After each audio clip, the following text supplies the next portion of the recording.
വിഷയങ്ങൾ നമ്മൾ പഠിക്കുവാനിടയാണ്. पिछले क्लास में हमने जो है तीन मोहर के विषय में जो है अध्ययन किया। और उस मोहर टूटने पर क्या क्या घटनाएं हुआ, इस विषय में हमने क्लास में सीखा है। യാ അപ്പോൾ ആ, ആദ്യം ആറാം അധ്യായത്തിന്റെ ഒന്നും രണ്ടും വാക്യത്തിൽ നമ്മൾ വായിച്ചത്, കുഞ്ഞാട് മുദ്രകളിൽ ഒന്ന് പൊട്ടിച്ചപ്പോൾ നീ വരിക എന്ന് നാല് ജീവികളിൽ ഒന്ന് ഇടിമുഴക്കം പോലെ പറയുന്നത് ഞാൻ കേട്ടു. അപ്പോൾ ഒരു വെള്ള കുതിരയെ ഞാൻ കണ്ടു.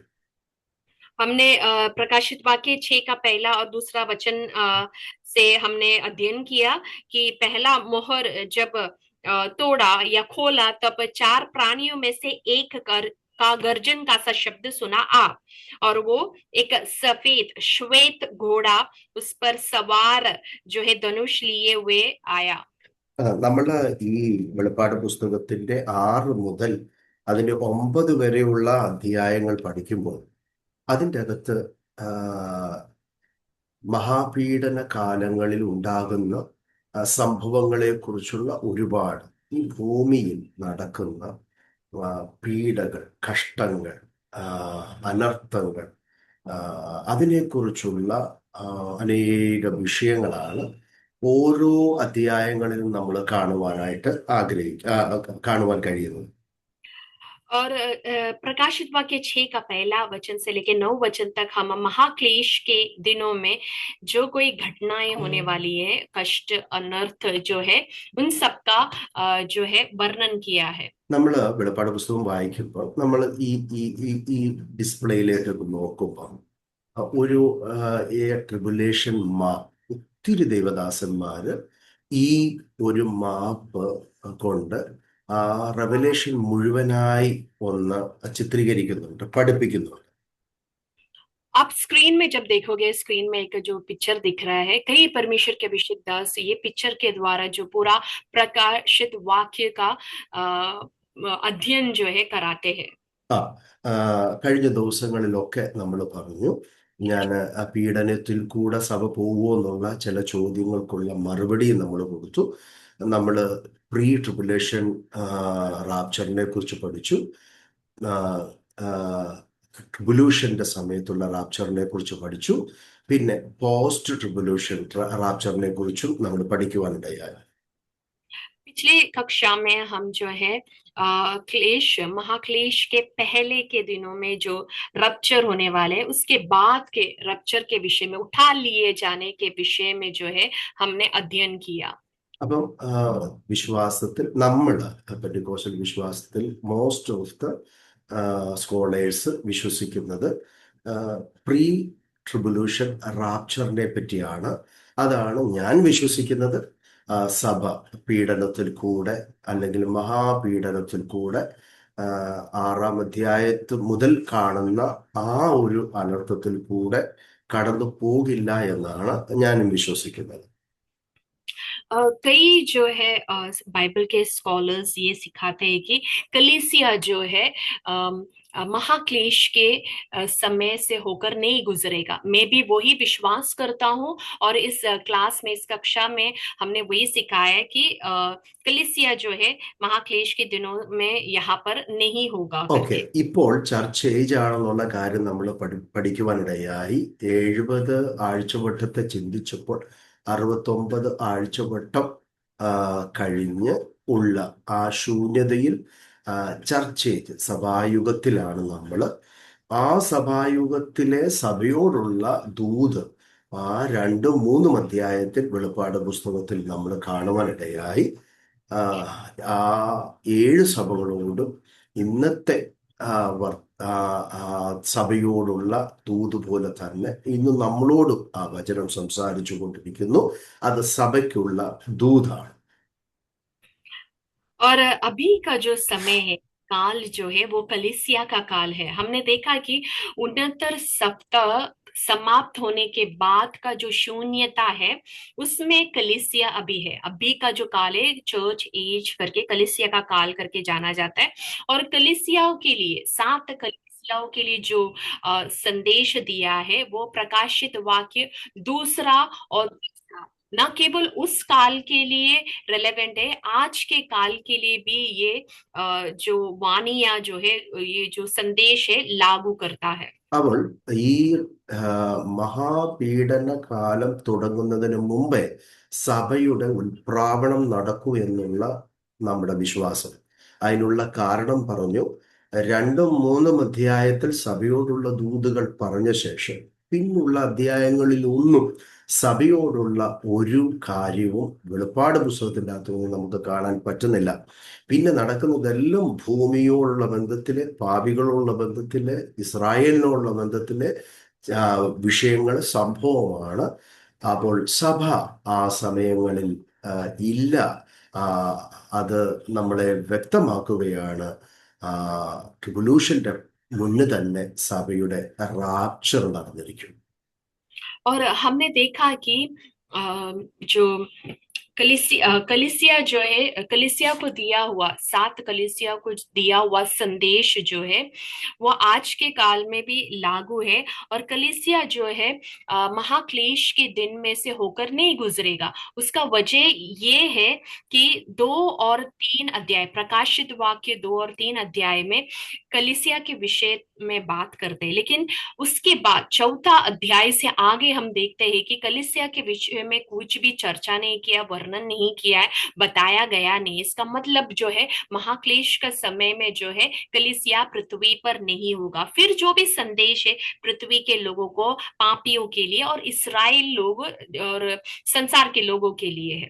അയ്യ 4-5 അധ്യായത്തിൽ സ്വർഗം തുറക്കുന്നു, സ്വർഗത്തിലുള്ള വെളിപ്പാടുകൾ, ആ 7 മുദ്രയാൽ മുദ്രപ്പെട്ടിരിക്കുന്ന പുസ്തകം, അതിനെക്കുറിച്ചുള്ള വിഷയം 4-5 അധ്യായത്തിന്റെ അകത്ത് നമ്മൾ കാണുവാനിടയായി.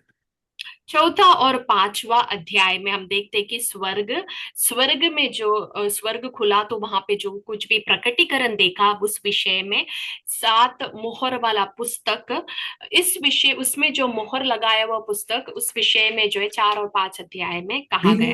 പിന്നെ 6 അധ്യായം മുതൽ നമ്മൾ വായിക്കുന്നത് ആ, ഉം, ആ, 3 തരത്തിലുള്ള ന്യായവിധികൾ ഈ ഭൂമിയോടുള്ള ബന്ധത്തിൽ, ഇസ്രായേലിനുള്ള ബന്ധത്തിൽ, ഈ ഭൂമിയിൽ നടക്കാൻ പോകുന്നതിനെ കുറിച്ചുള്ള പൂർണ്ണമായ വെളിപ്പാടാണ് 6 മുതൽ നമ്മൾ വായിക്കുന്നത് 19 അധ്യായങ്ങളിൽ.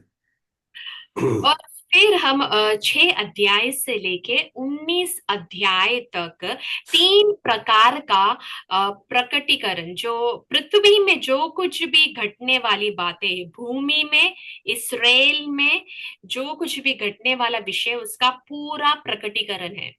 മുദ്രകളെ കുറിച്ചുള്ള വിഷയം, 7 മുദ്രകൾ, അത് പൊട്ടിക്കുമ്പോൾ, അത് തുറക്കുമ്പോൾ നടക്കുന്ന ആ ന്യായവിധിയെ കുറിച്ച് നമ്മൾ ആദ്യമായി 6-7 അധ്യായങ്ങളിൽ കാണുകയാണ്.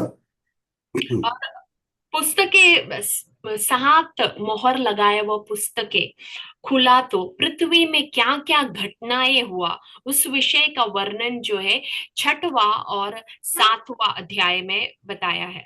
8ന്റെ പ്രാരംഭം കഴിഞ്ഞിട്ട് 6 വാക്യം മുതൽ കാഹളങ്ങളുടെ വെളിപ്പാടാണ്. 7 കാഹളങ്ങൾ.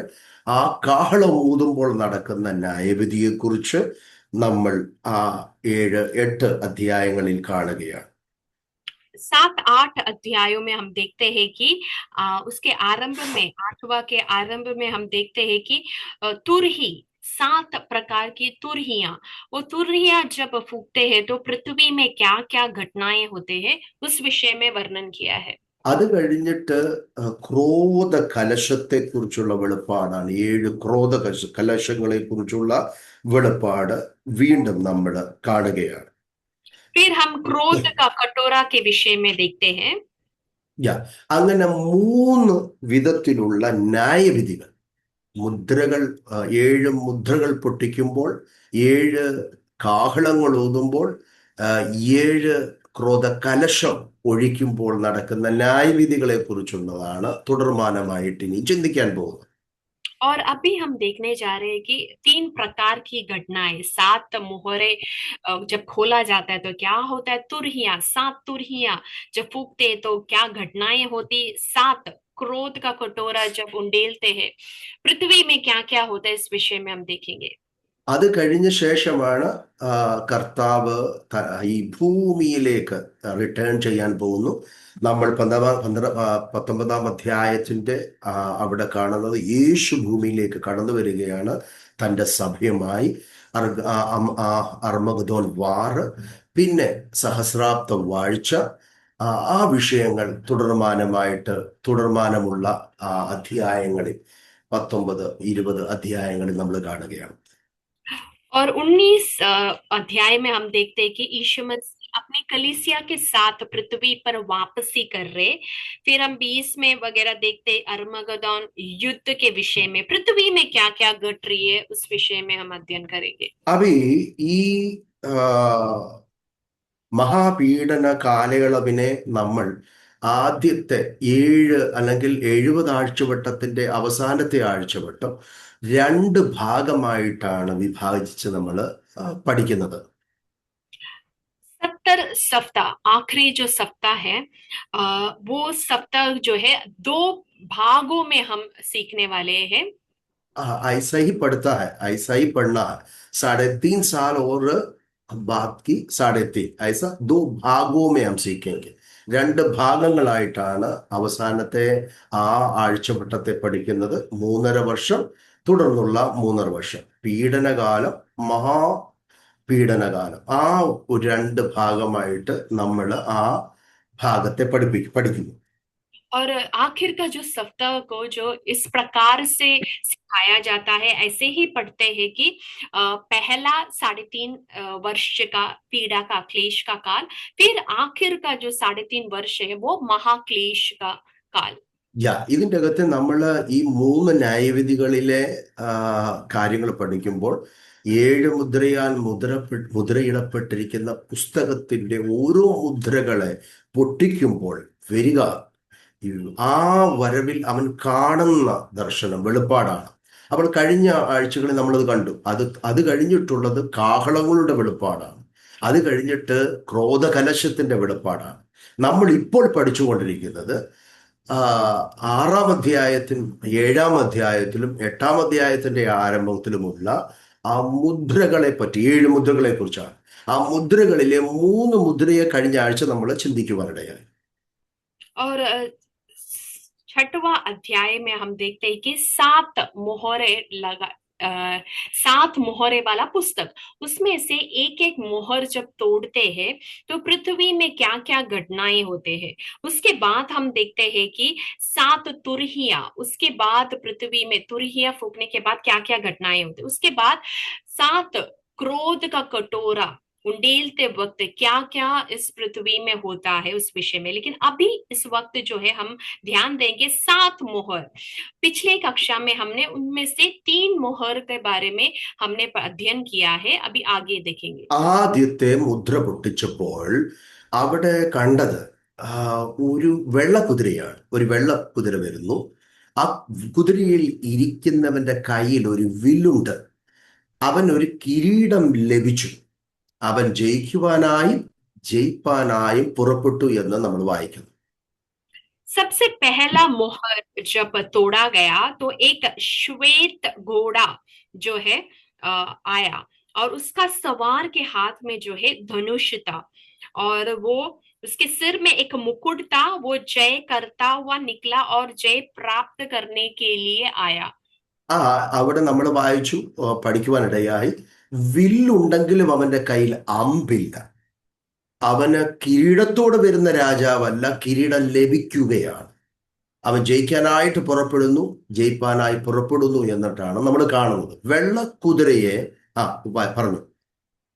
और हम देखते हैं कि जो श्वेत घोड़े में आया हुआ सवार के पास धनुष है, लेकिन उसके पास बाण नहीं है.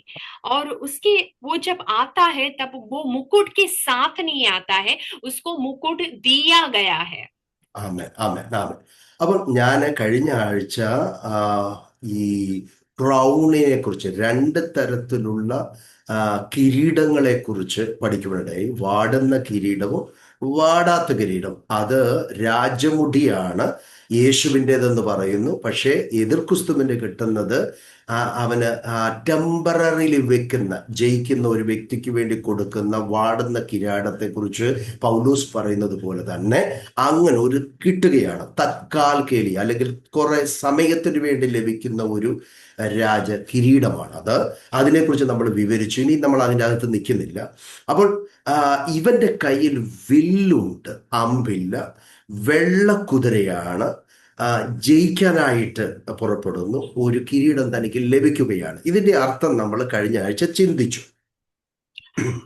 हम मुकुट के विषय में पिछले कक्षा में जो है हमने देखा कि ये जो श्वेत घोड़े में जो सवार होकर आता है उसको मुकुट दिया गया है। और हमने मुकुट के विषय में दो प्रकार के मुकुट देखा। एक है जो नाश्वर है, मतलब जो तत्काल है या कुछ समय के लिए है, और बुझने वाला, हाँ ओके, पूछने वाला। और दूसरा है जो हमेशा के लिए रहने वाला हाँ जो मुकुट है, हाँ जो ओके, राजकीय मुकुट, राजमुकुट है, राजमुकुट। ओके, राजकीय मुकुट करके ओके, कहलाता शांत, ये जो सफेद घोड़े पर आते हैं तो काफी लोगों को डाउट है कि യേശുവാണോ ഇതെന്നുള്ള ഒരു ചിന്തയുണ്ട്. പക്ഷെ ഇതിൻ്റെ അകത്ത് വരുന്ന ആ രാജാവ് യേശുവല്ല, അത് ആന്റി ക്രൈസ്റ്റ് ആണ്, എതിർ ക്രിസ്തുവാണെന്നുള്ള കാര്യം നമ്മൾ പഠിക്കുവാനിടയായി. അപ്പോൾ അവനൊരു സമാധാന രാഷ്ട്രം സ്ഥാപിച്ചുകൊണ്ട്, സമാധാനത്തെ സൃഷ്ടിച്ചുകൊണ്ട് ഭൂമിയിലേക്ക് വരികയാണ്. അവൻ ഭൂമിയിലുള്ളവരെ എല്ലാം വശീകരിച്ച് തൻ്റെ അധികാരത്തിൽ ആക്കുകയാണ്.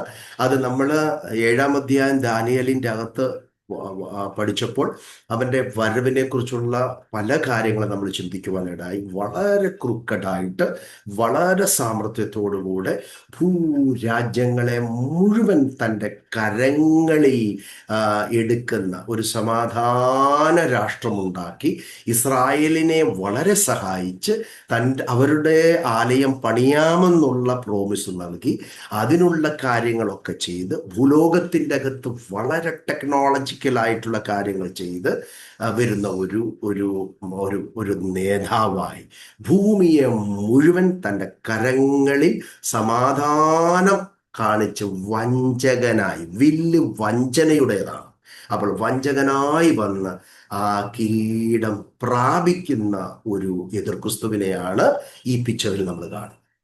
और इस पिक्चर में जो आप देख रहे हैं, कई लोग ये सोचते हैं कि क्योंकि वो श्वेत रंग का घोड़ा है और उसका सवार जो है श्वेत रंग का है करके सबको ऐसा लगता है कि वो मसीहा है, लेकिन वो मसीहा नहीं है।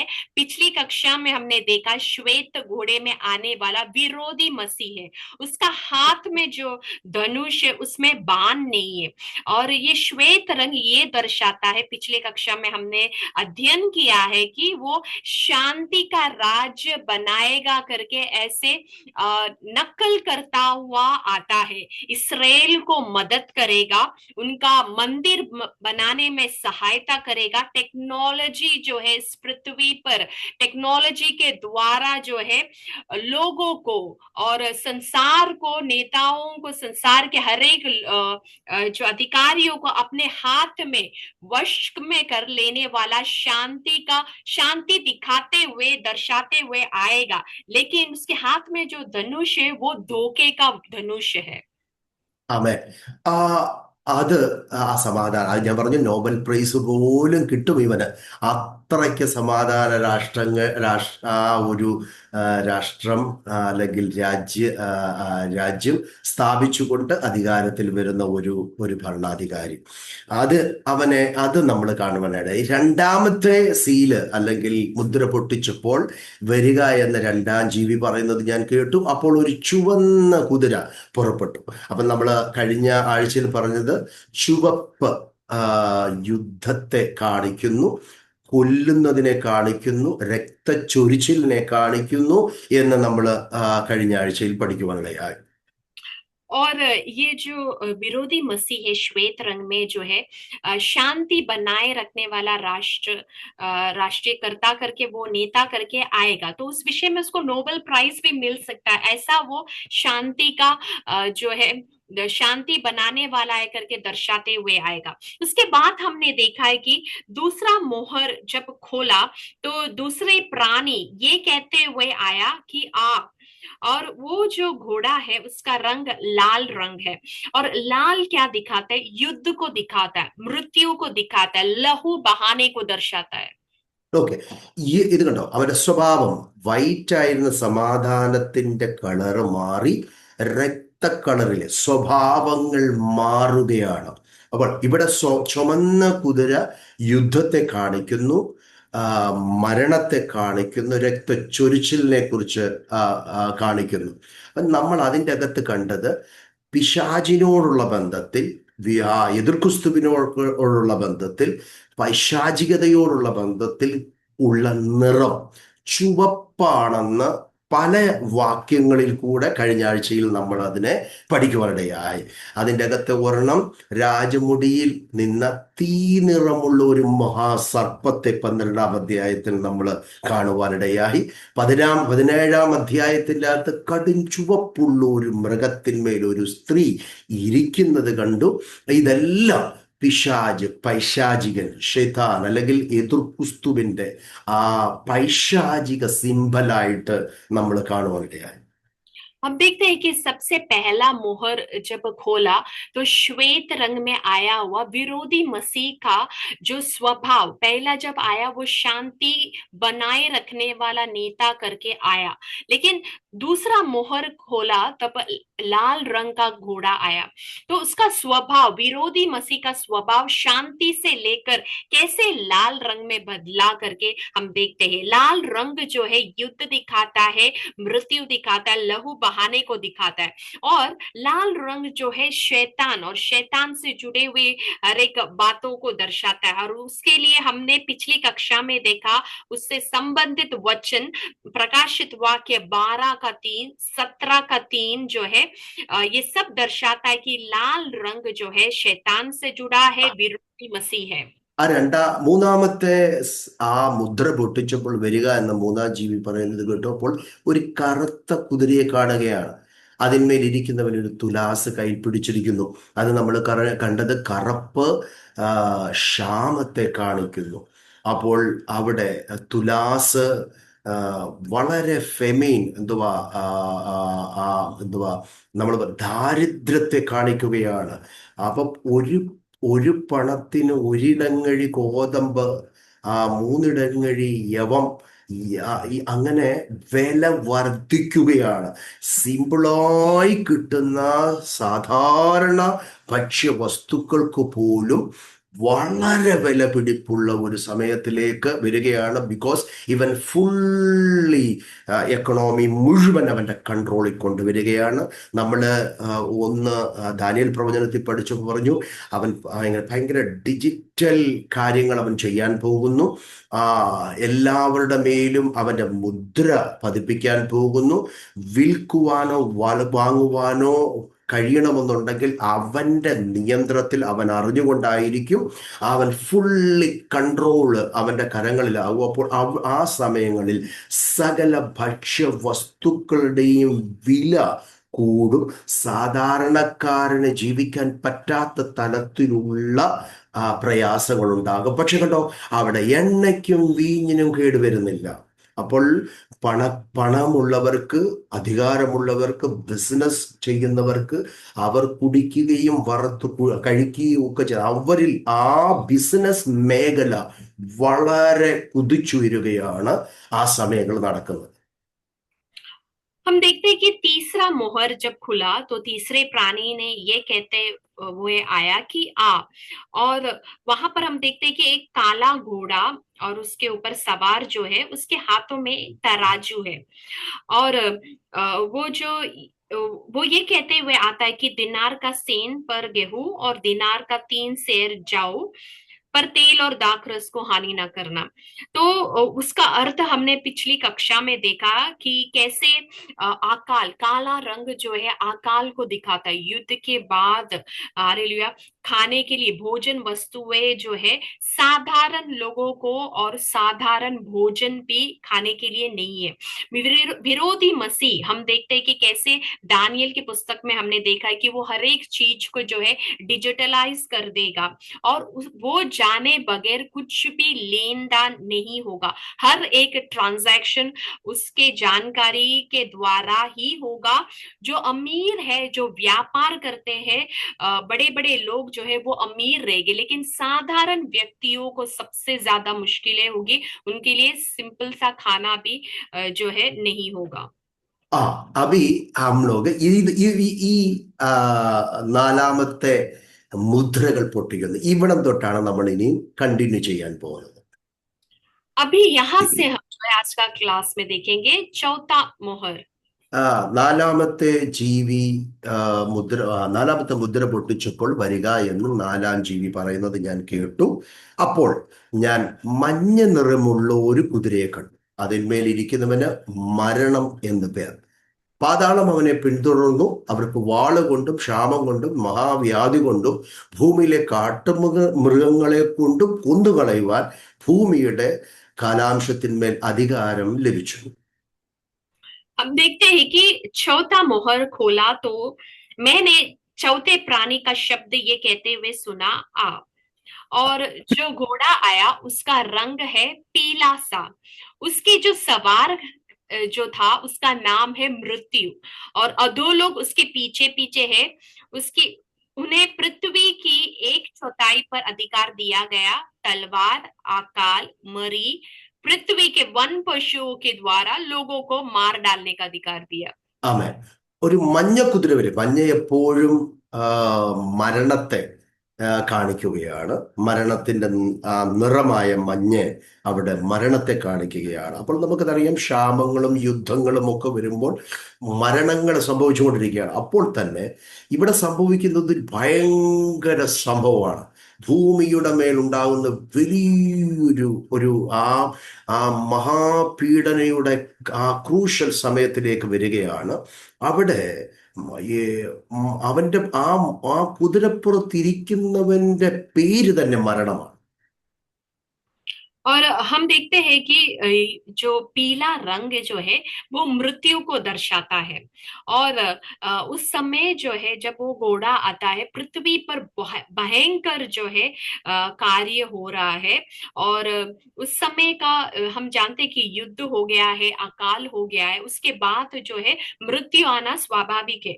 लेकिन उस वक्त जो है बहुत क्रूशल जो चीजें वहां पर हो रही है, जैसे कि मरी, पृथ्वी में वन पशुओं के द्वारा बहुत सारे लोग का मारे जाना। ഓക്കെ, ഇവിടെ പല രീതിയിൽ ആൾക്കാർ മരിക്കുകയാണ് വാളുകൊണ്ട്. വളരെ യുദ്ധങ്ങൾ ആ സമയങ്ങളിൽ ശക്തമായി നടക്കുന്ന സമയമാണ്. വാളുകൊണ്ട് കൊള്ളപ്പെടും.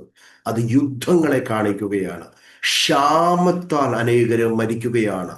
കഠിനമായ ക്ഷാമങ്ങൾ വരുന്നു. ആഹാരം പോലും ലഭിക്കാതെ, വെള്ളം കിട്ടാതെ ആൾക്കാർ മരിക്കുന്നു.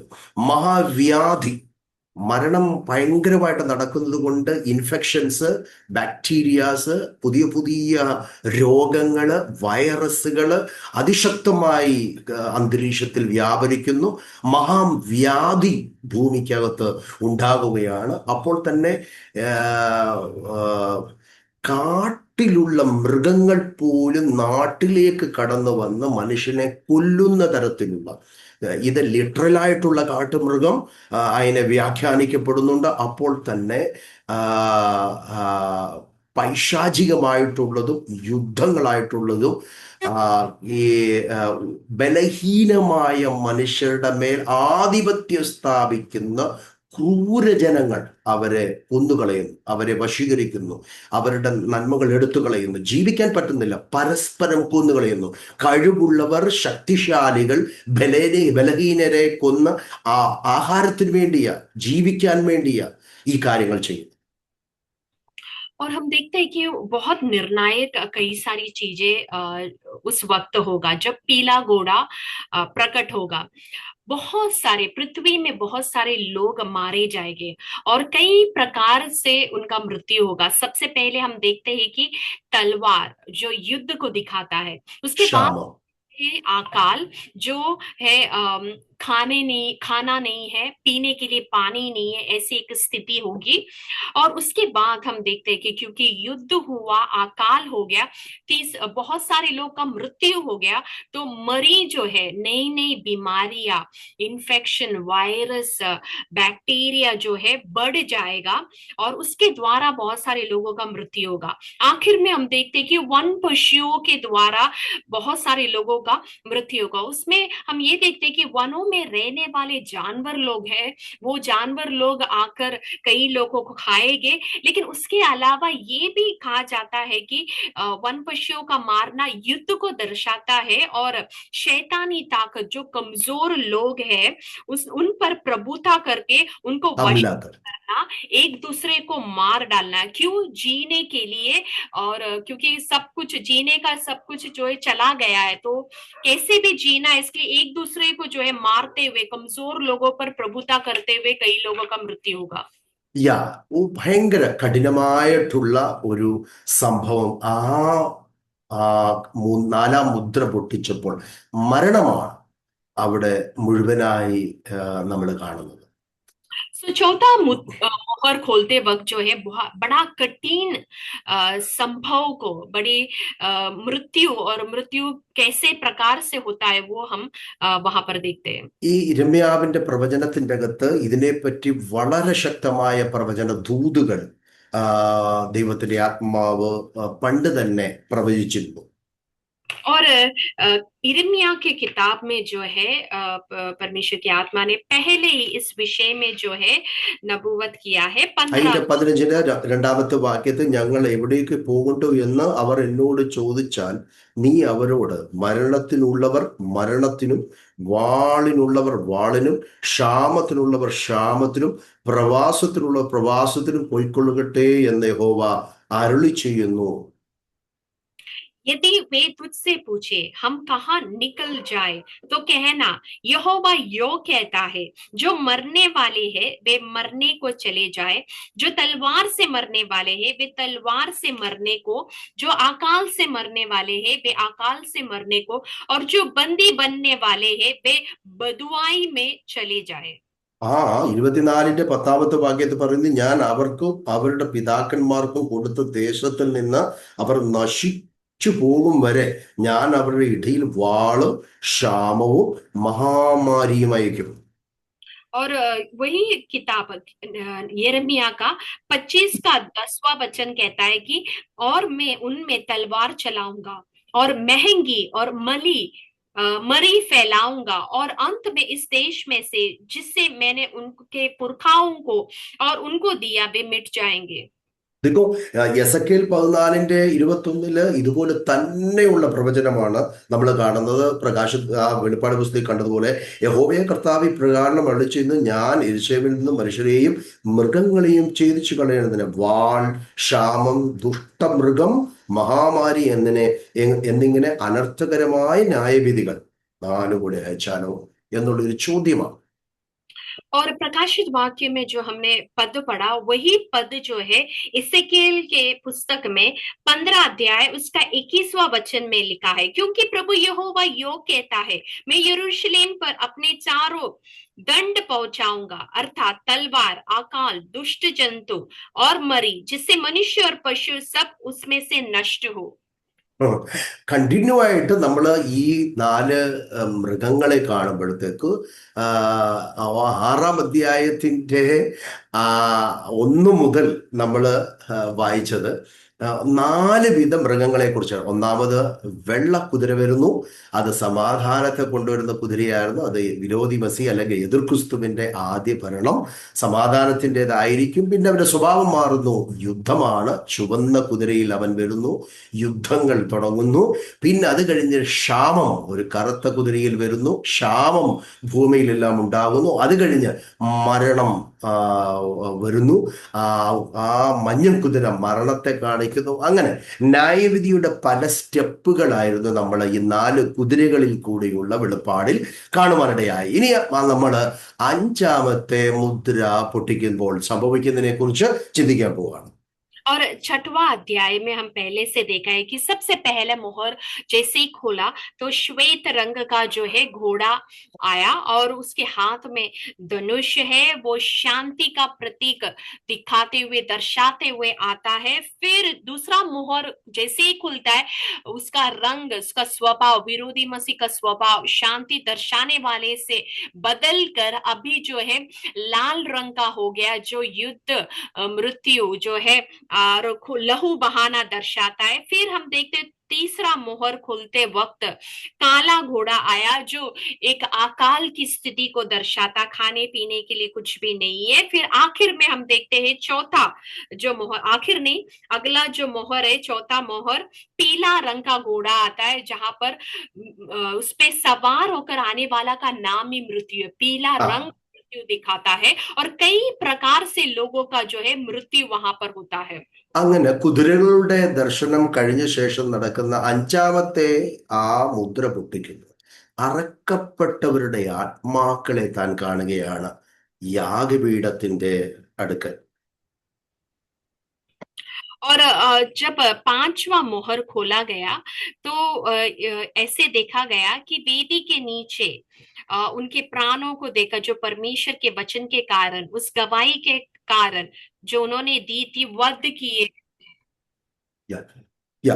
ആ 9 മുതൽ 11 വരെയുള്ള ആ വാക്യങ്ങളിൻ്റെ അകത്ത് അഞ്ചാമത്തെ മുദ്ര പൊട്ടിക്കുമ്പോൾ അറക്കപ്പെട്ടവരുടെ ആത്മാക്കൾ നിലവിളിക്കുന്നു. സ്വർഗത്തിൽ സംഭവിക്കുന്ന വിഷയത്തെയാണ് അവിടെ നമ്മൾ കാണുന്നത്. രക്തസാക്ഷികളുടെ നിലവിളി, പ്രാർത്ഥനയാണ് ആ 11, 9, 10, 11 വാക്യത്തിൽ നമ്മൾ കാണും. और हम देखते हैं कि 9 से लेके 11 तक वचन में पांचवा मोहर जब खोला गया, वेदी के पास जो है जितने लोग परमेश्वर के वचन के लिए, गवाही के लिए वध किए गए, उन्हें देखा गया। वहां का प्रकटीकरण ये है कि उन्होंने बड़े शब्द से पुकारा और वहां पर स्वर्ग में जो कुछ भी घटनाएं हुआ वो 9, 10, 11 में बताया है। യാ, ഇവര് അറക്കപ്പെട്ടത് അല്ലെങ്കിൽ രക്തസാക്ഷികളായതിന്റെ കാരണം 9-ാമത്തെ വാക്യത്തിന്റെ അകത്ത് നമ്മൾ കാണുന്നു. ഇവിടെ ഓക്കെ, പറഞ്ഞ മോളെ. इन लोग जो है परमेश्वर के लिए जो वध किए गए शहीद लोग हैं, जो 9वां वचन में उस विषय में वर्णन किया है। ഇത് ഇവര് ഈ അറക്കപ്പെട്ടവരുടെ ആത്മാവ് ഞാൻ യാഗപീഠത്തിന്റെ കീഴിൽ കാണുകയാണ്. യാഗപീഠത്തിന്റെ കീഴിൽ കണ്ടു. ये शहीदों का जो है, शहीदों को जो है वेदी के नीचे देखा, उनके ഈ प्राणों। ഇതെന്തിനാ വേദിയുടെ അല്ലെങ്കിൽ യാഗപീഠത്തിന്റെ കീഴിൽ ഈ അറക്കപ്പെട്ടവരുടെ ആത്മാക്കളെ കാണുന്നത്? सो ये शहीदों का प्राण वेदी के नीचे क्यों पाया गया? ആ ആ ആ വേദി എപ്പോഴും നമ്മളെ എന്തുവാ, അവിടെ രക്തം ഒഴിക്കുകയാണ്, അർപ്പണമാണ്. ആ, ആ, അവിടെ അറക്കപ്പെടുന്ന ആ എന്തുവാ, പാപത്തിനും പല യാഗങ്ങൾക്കായി അറക്കപ്പെടുന്ന മൃഗങ്ങളുടെ രക്തങ്ങളെ ഒഴിക്കുന്ന സ്ഥലമാണ് വേദി. वेदी हम जानते हैं कि वध, जानवरों को वध करता है, जो भी അർപ്പണം. अर्पण करने वाला जो है स्थान है, लहू ആ, को बहाने वाला स्थान है वेदी। ഒരുപാട് വചനങ്ങളിന്റെ അകത്ത് നമ്മൾ അത് കാണുന്നുണ്ട്. അവിടെ 9-ാമത്തെ വാക്യത്തിൽ പറയുന്നത്, 5-ാം മുദ്ര പൊട്ടിച്ചപ്പോൾ ദൈവവചനം നിമിത്തവും തങ്ങൾ പറഞ്ഞ സാക്ഷ്യം ഹേതുവായും അറക്കപ്പെട്ടവരുടെ ആത്മാക്കളെ ഞാൻ യാഗപീഠത്തിന്റെ കീഴിൽ കണ്ടു.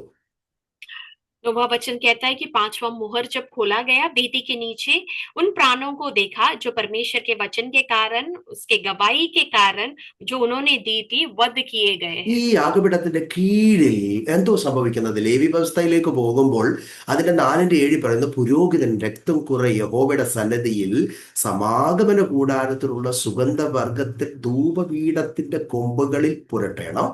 കാളയുടെ ശേഷം രക്തം മുഴുവനും സമാഗമന കൂടാരത്തിന്റെ വാതിക്കലുള്ള ഹോമയാഗപീഠത്തിന്റെ ചുവട്ടിൽ ഒഴിച്ചു കളയണം. और ये वेदी के नीचे जो लहू बहाना क्या है करके हम देखेंगे। पुराने नियम में लेविया व्यवस्था 4 अध्याय उसका 7वां वचन इस प्रकार कहता है कि याजक उस लहू में से जो कुछ और लेकर सुगंधित धूप की वेदी के सींगों पर जो मिलाप वाले तंबू में है यहोवा के सामने लगाए। फिर बछड़े के सब लहू को वेदी के पाए पर जो मिलाप वाले तंबू के द्वार पर है उंडेल दे। അതിന്റെ തന്നെ 25-ാമത്തെ വാക്യത്തിന്റെ അകത്തും വായിക്കുന്നു, 30-ാമത്തെ വാക്യത്തിന്റെ അകത്തും കണ്ടിന്യൂവേഷൻ ആയിട്ട് നമ്മളിത് വായിക്കുന്നുണ്ട്. ആ പുരോഹിതൻ പാപയാഗത്തിന്റെ രക്തം വിരൽ കൊണ്ട് കുറെ എടുത്ത് ഹോമയാഗപീഠത്തിന്റെ കൊമ്പുകളിൽ പുരട്ടി ശേഷം രക്തം ഹോമയാഗപീഠത്തിന്റെ ചുവട്ടിൽ ഒഴിച്ചു കളയണം. പിന്നെ കണ്ട 30-ൽ കണ്ട പുരോഹിതൻ അതിന്റെ രക്തം ചെറുവിരൽ കൊണ്ട് കുറെ എടുത്ത് ഹോമയാഗത്തിന്റെ കൊമ്പുകളിൽ പുരട്ടി ശേഷം രക്തം നോക്കി യാഗപീഠത്തിന്റെ ചുവട്ടിൽ ഒഴിച്ചു കളയണം. और उसी अध्याय में 25वां वचन में लिखा है कि याजक अपनी उंगली से पाप बलि के पशु के लहू को कुछ लेकर होम बलि की वेदी के सींगों पर लगाए और उसका लहू होम बलि की वेदी के पाए पर उंडेल दे। वही वचन 30वां में देखेंगे, 30वां पद को देखेंगे तो याजक जो है लहू अपनी उंगली में लेकर होम बलि के वेदी के सींगों पर लगाता है। उसके बाद जो है सब लहू को लेकर वेदी के पाए पर उंडेल देता है। അതുപോലെ തന്നെ വെളിപ്പാട് പുസ്തകത്തിന്റെ അകത്ത് നമ്മൾ അതാ കാണുന്നത്. അറക്കപ്പെട്ട ആത്മാക്കളെ എവിടെ യാഗപീഠത്തിന്റെ കീഴിൽ കാണുകയാണ്. അവർ അവരുടെ ജീവിതം അർപ്പിക്കുകയാണ് ദൈവനാമ മഹത്വത്തിനു വേണ്ടി. അവരുടെ ജീവിതത്തെ ബലി അർപ്പിക്കുകയായിരുന്നു തങ്ങളുടെ രക്തസാക്ഷിത്വം മൂലം ചെയ്തത്. और वही चीज जो है हमने अभी प्रकाशित वाक्य 6 का 9 में पढ़ा है। जो भी शहीद हो गया है उन्होंने अपने प्राणों को जो है वेदी के नीचे जो है उंडेल दिया। जैसे होम बलि को उसके होम बलि का लहू को जो है होम बलि की वेदी के सींगों पर और उसके पाए पर जैसे उंडेल देते वैसे ही ये लोग अपने प्राणों को, शहीद लोग अपने प्राणों को परमेश्वर के नाम की महिमा के लिए अर्पण किए गए हैं। രക്തം എപ്പോഴും ജീവനുള്ള ബന്ധത്തിലാണ് കാണിക്കുന്നത്. രക്തം ജീവനുള്ള ബന്ധത്തിലാണ് കാണിക്കുന്നത്. लहू हमेशा जीवन दर्शाता है। അയ്യാ, രക്തത്തിലല്ലോ ജീവൻ അതിന്റെ പ്രാച്ഛിത്വമുള്ളത്. और ऐसे कहते हैं कि ജീവൻ രക്തത്തിലല്ലോ. जीवन जो है लहू में होता है। അപ്പോൾ അവരുടെ ജീവിതം അവരുടെ രക്തം കർത്താവിന് വേണ്ടി അർപ്പിക്കുകയാണ്. ആ ഒരു ദർശനത്തിന്റെ അകത്തൂടെ കാണുന്നത് അവർ രക്തസാക്ഷികളാണ്.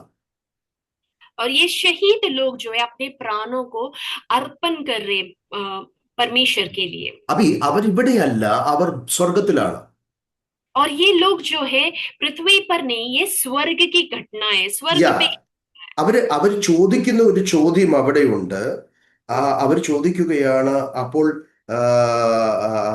വിശുദ്ധന്മാർ വിശുദ്ധനും സത്യവാനുമായ നാഥ, ഭൂമിയിൽ വസിക്കുന്നവരോട് ഞങ്ങളുടെ രക്തത്തെക്കുറിച്ച് നീ എത്രത്തോളം ന്യായവിധിയും പ്രതികാരവും നടത്താതെ ഇരിക്കുമെന്ന് അവർ ഉറക്ക നിലവിളിക്കുകയാണ്. അപ്പൊ ഭൂമിയിലുള്ളവരോട്, അപ്പോൾ അവിടെ ഭൂമിയിലുള്ളവരല്ല, അപ്പൊ അവർ സ്വർഗത്തിലാണ്. അപ്പോൾ ഇതിൻ്റെ അകത്ത് വേറൊരു വെളിപ്പാടുകൂടെ നമ്മൾ കാണുന്നത്, കർത്താവിന് വേണ്ടി ഒരുവൻ തൻ്റെ ജീവനെ അർപ്പിക്കുമ്പോൾ, തൻ്റെ രക്തം കർത്താവിന് വേണ്ടി നൽകുമ്പോൾ, ഒരുവൻ യേശുവിൻ്റെ നാമനിമിത്തം രക്തസാക്ഷിയാകുമ്പോൾ അവൻ ഉറപ്പായും നിത്യതയിലേക്ക് പോകുവാൻ കാരണമായി തീരും. और हम यहाँ पर देखते हैं कि ये जो वेदी के नीचे जो प्राण देखे गए वो पृथ्वी पर नहीं है, वो स्वर्ग पर है। हम देखते हैं इस वचन में, क्योंकि 10वां वचन कहता है कि वहां पर उन्होंने बड़े शब्द से पुकार कर कहा, हे स्वामी, हे पवित्र और सत्य, तू कब तक न्याय न करेगा और पृथ्वी के रहने वालों से हमारे लहू का बदला कब तक न लेगा। मतलब ये पृथ्वी पर घटने वाली बात नहीं है, स्वर्ग पर चलने वाला घटने वाला बात है। और ये वचन एक और बात हमें सिखाती है कि कोई भी व्यक्ति अगर परमेश्वर के लिए शहीद होता है, परमेश्वर के नाम के लिए अपना प्राण देता है, तो उसका लहू जो है परमेश्वर के जो वेदी पर अर्पण किया जाता है, उंडेल दिया जाता है। ആമേൻ. ഹല്ലേലൂയ. അപ്പോൾ ഇതിന്റെ ഒരു വലിയൊരു ഇവർ എന്തിനു വേണ്ടിയാണ് അറക്കപ്പെടുന്നത്, എന്തിനു വേണ്ടിയാണ് തങ്ങളുടെ രക്തം ആ, ഒഴിക്കുന്നത്, എന്തിനു വേണ്ടിയാണ് അവർ രക്തസാക്ഷികളായത്? ഒമ്പതാമത്തെ വാക്യം ക്ലിയർ ആയിട്ട് പറയുന്നു, ദൈവവചനം നിമിത്തവും തങ്ങളുടെ പറഞ്ഞ സാക്ഷ്യം ഏതുവായും അവർ അറക്കപ്പെടുവാനിടയായി, അവർ രക്തസാക്ഷികളാകുവാനിടയായി. और यहाँ पर एक सवाल उठ सकता है कि क्यों ये लोग जो है वध किए गए, और उसका जवाब भी आपको 6 का 9 में देखा जा सकता है। वहां पर लिखा गया है उनका वध इसके लिए गया, दो कारण है। सबसे पहला परमेश्वर के वचन के कारण, और दूसरा उनकी गवाही के कारण। ഹല്ലേലൂയ. ഫിലിപ്പി ലേഖനത്തിൽ പൗലോസ് ഫിലിപ്പിയ സഭയോട് പറയുന്ന ഒരു അതിമനോഹരമായ ഒരു വചനം 2:17 എന്നാൽ നിങ്ങളുടെ വിശ്വാസം എന്ന യാഗം അർപ്പിക്കുന്ന ശുശ്രൂഷയിൽ എൻ്റെ രക്തം ഒഴിക്കേണ്ടി വന്നാലും ഞാൻ സന്തോഷിക്കും. ആ ശുശ്രൂഷ കാലയളവിൽ ദൈവവചനം പ്രസംഗിക്കുന്ന നിമിത്തമായി, ക്രിസ്ത്യാനിയായ നിമിത്തമായി, കർത്താവിൻ്റെ സാക്ഷിയാകുന്ന നിമിത്തമായി, ആരെങ്കിലും നാം പീഡിപ്പിക്കപ്പെടുമ്പോൾ, നമ്മൾ മരിക്കപ്പെടുവാണെങ്കിൽ തന്നെയും അവിടെ വലിയൊരു നിത്യത, വലിയൊരു അനുഗ്രഹം സ്വർഗം നമുക്കായി ഒരുക്കി വച്ചിരിക്കുകയാണ്. അവരെ ദൈവം സ്വർഗത്തിൽ ആദരിക്കുകയാണ്. और फिलिपियो का पुस्तक में, पत्री में 2 अध्याय उसका 17 वचन में लिखा है, यदि मुझे तुम्हारे विश्वास रूपी बलिदान और सेवा के साथ अपना लहू भी बहाना पड़े तो भी मैं आनंदित हूँ और तुम सबके साथ आनंद करता हूँ। ये वचन ये दर्शाता है कि जितने लोग लहू के कारण, परमेश्वर के वचन गवाही के कारण अपना लहू बहाते, शहीद होते, सताए जाते, तो उनके लिए निश्चित स्वर्ग में जो है प्रवेश है। परमेश्वर के सम्मुख में वो जो है अर्पण, उनका वेदी पर चढ़ाने वाला अर्पण के तुल्य है वो। ആമേൻ.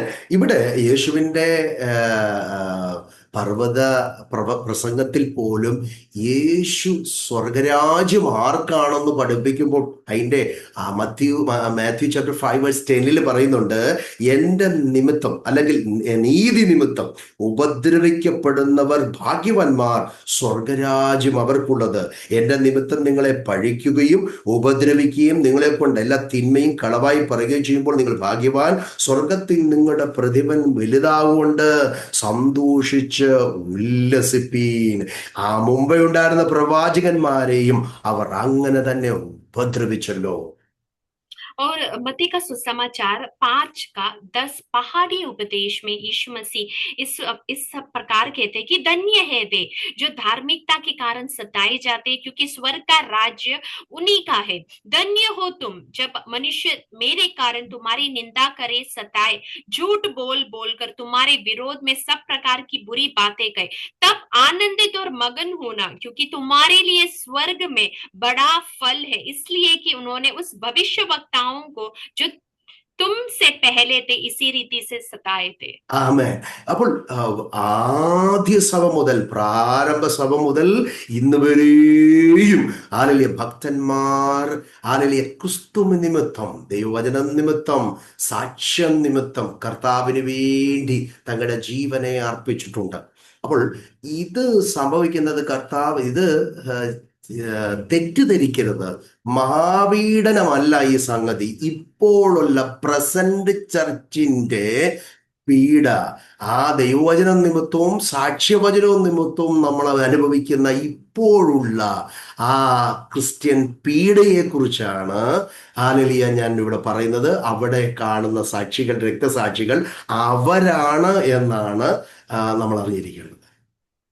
और हम देखते कि पवित्र शास्त्र के आरंभ से अब तक जितने लोग मसीह में सताए गए, उनको जो है एक प्रतिफल है करके हमने देखा।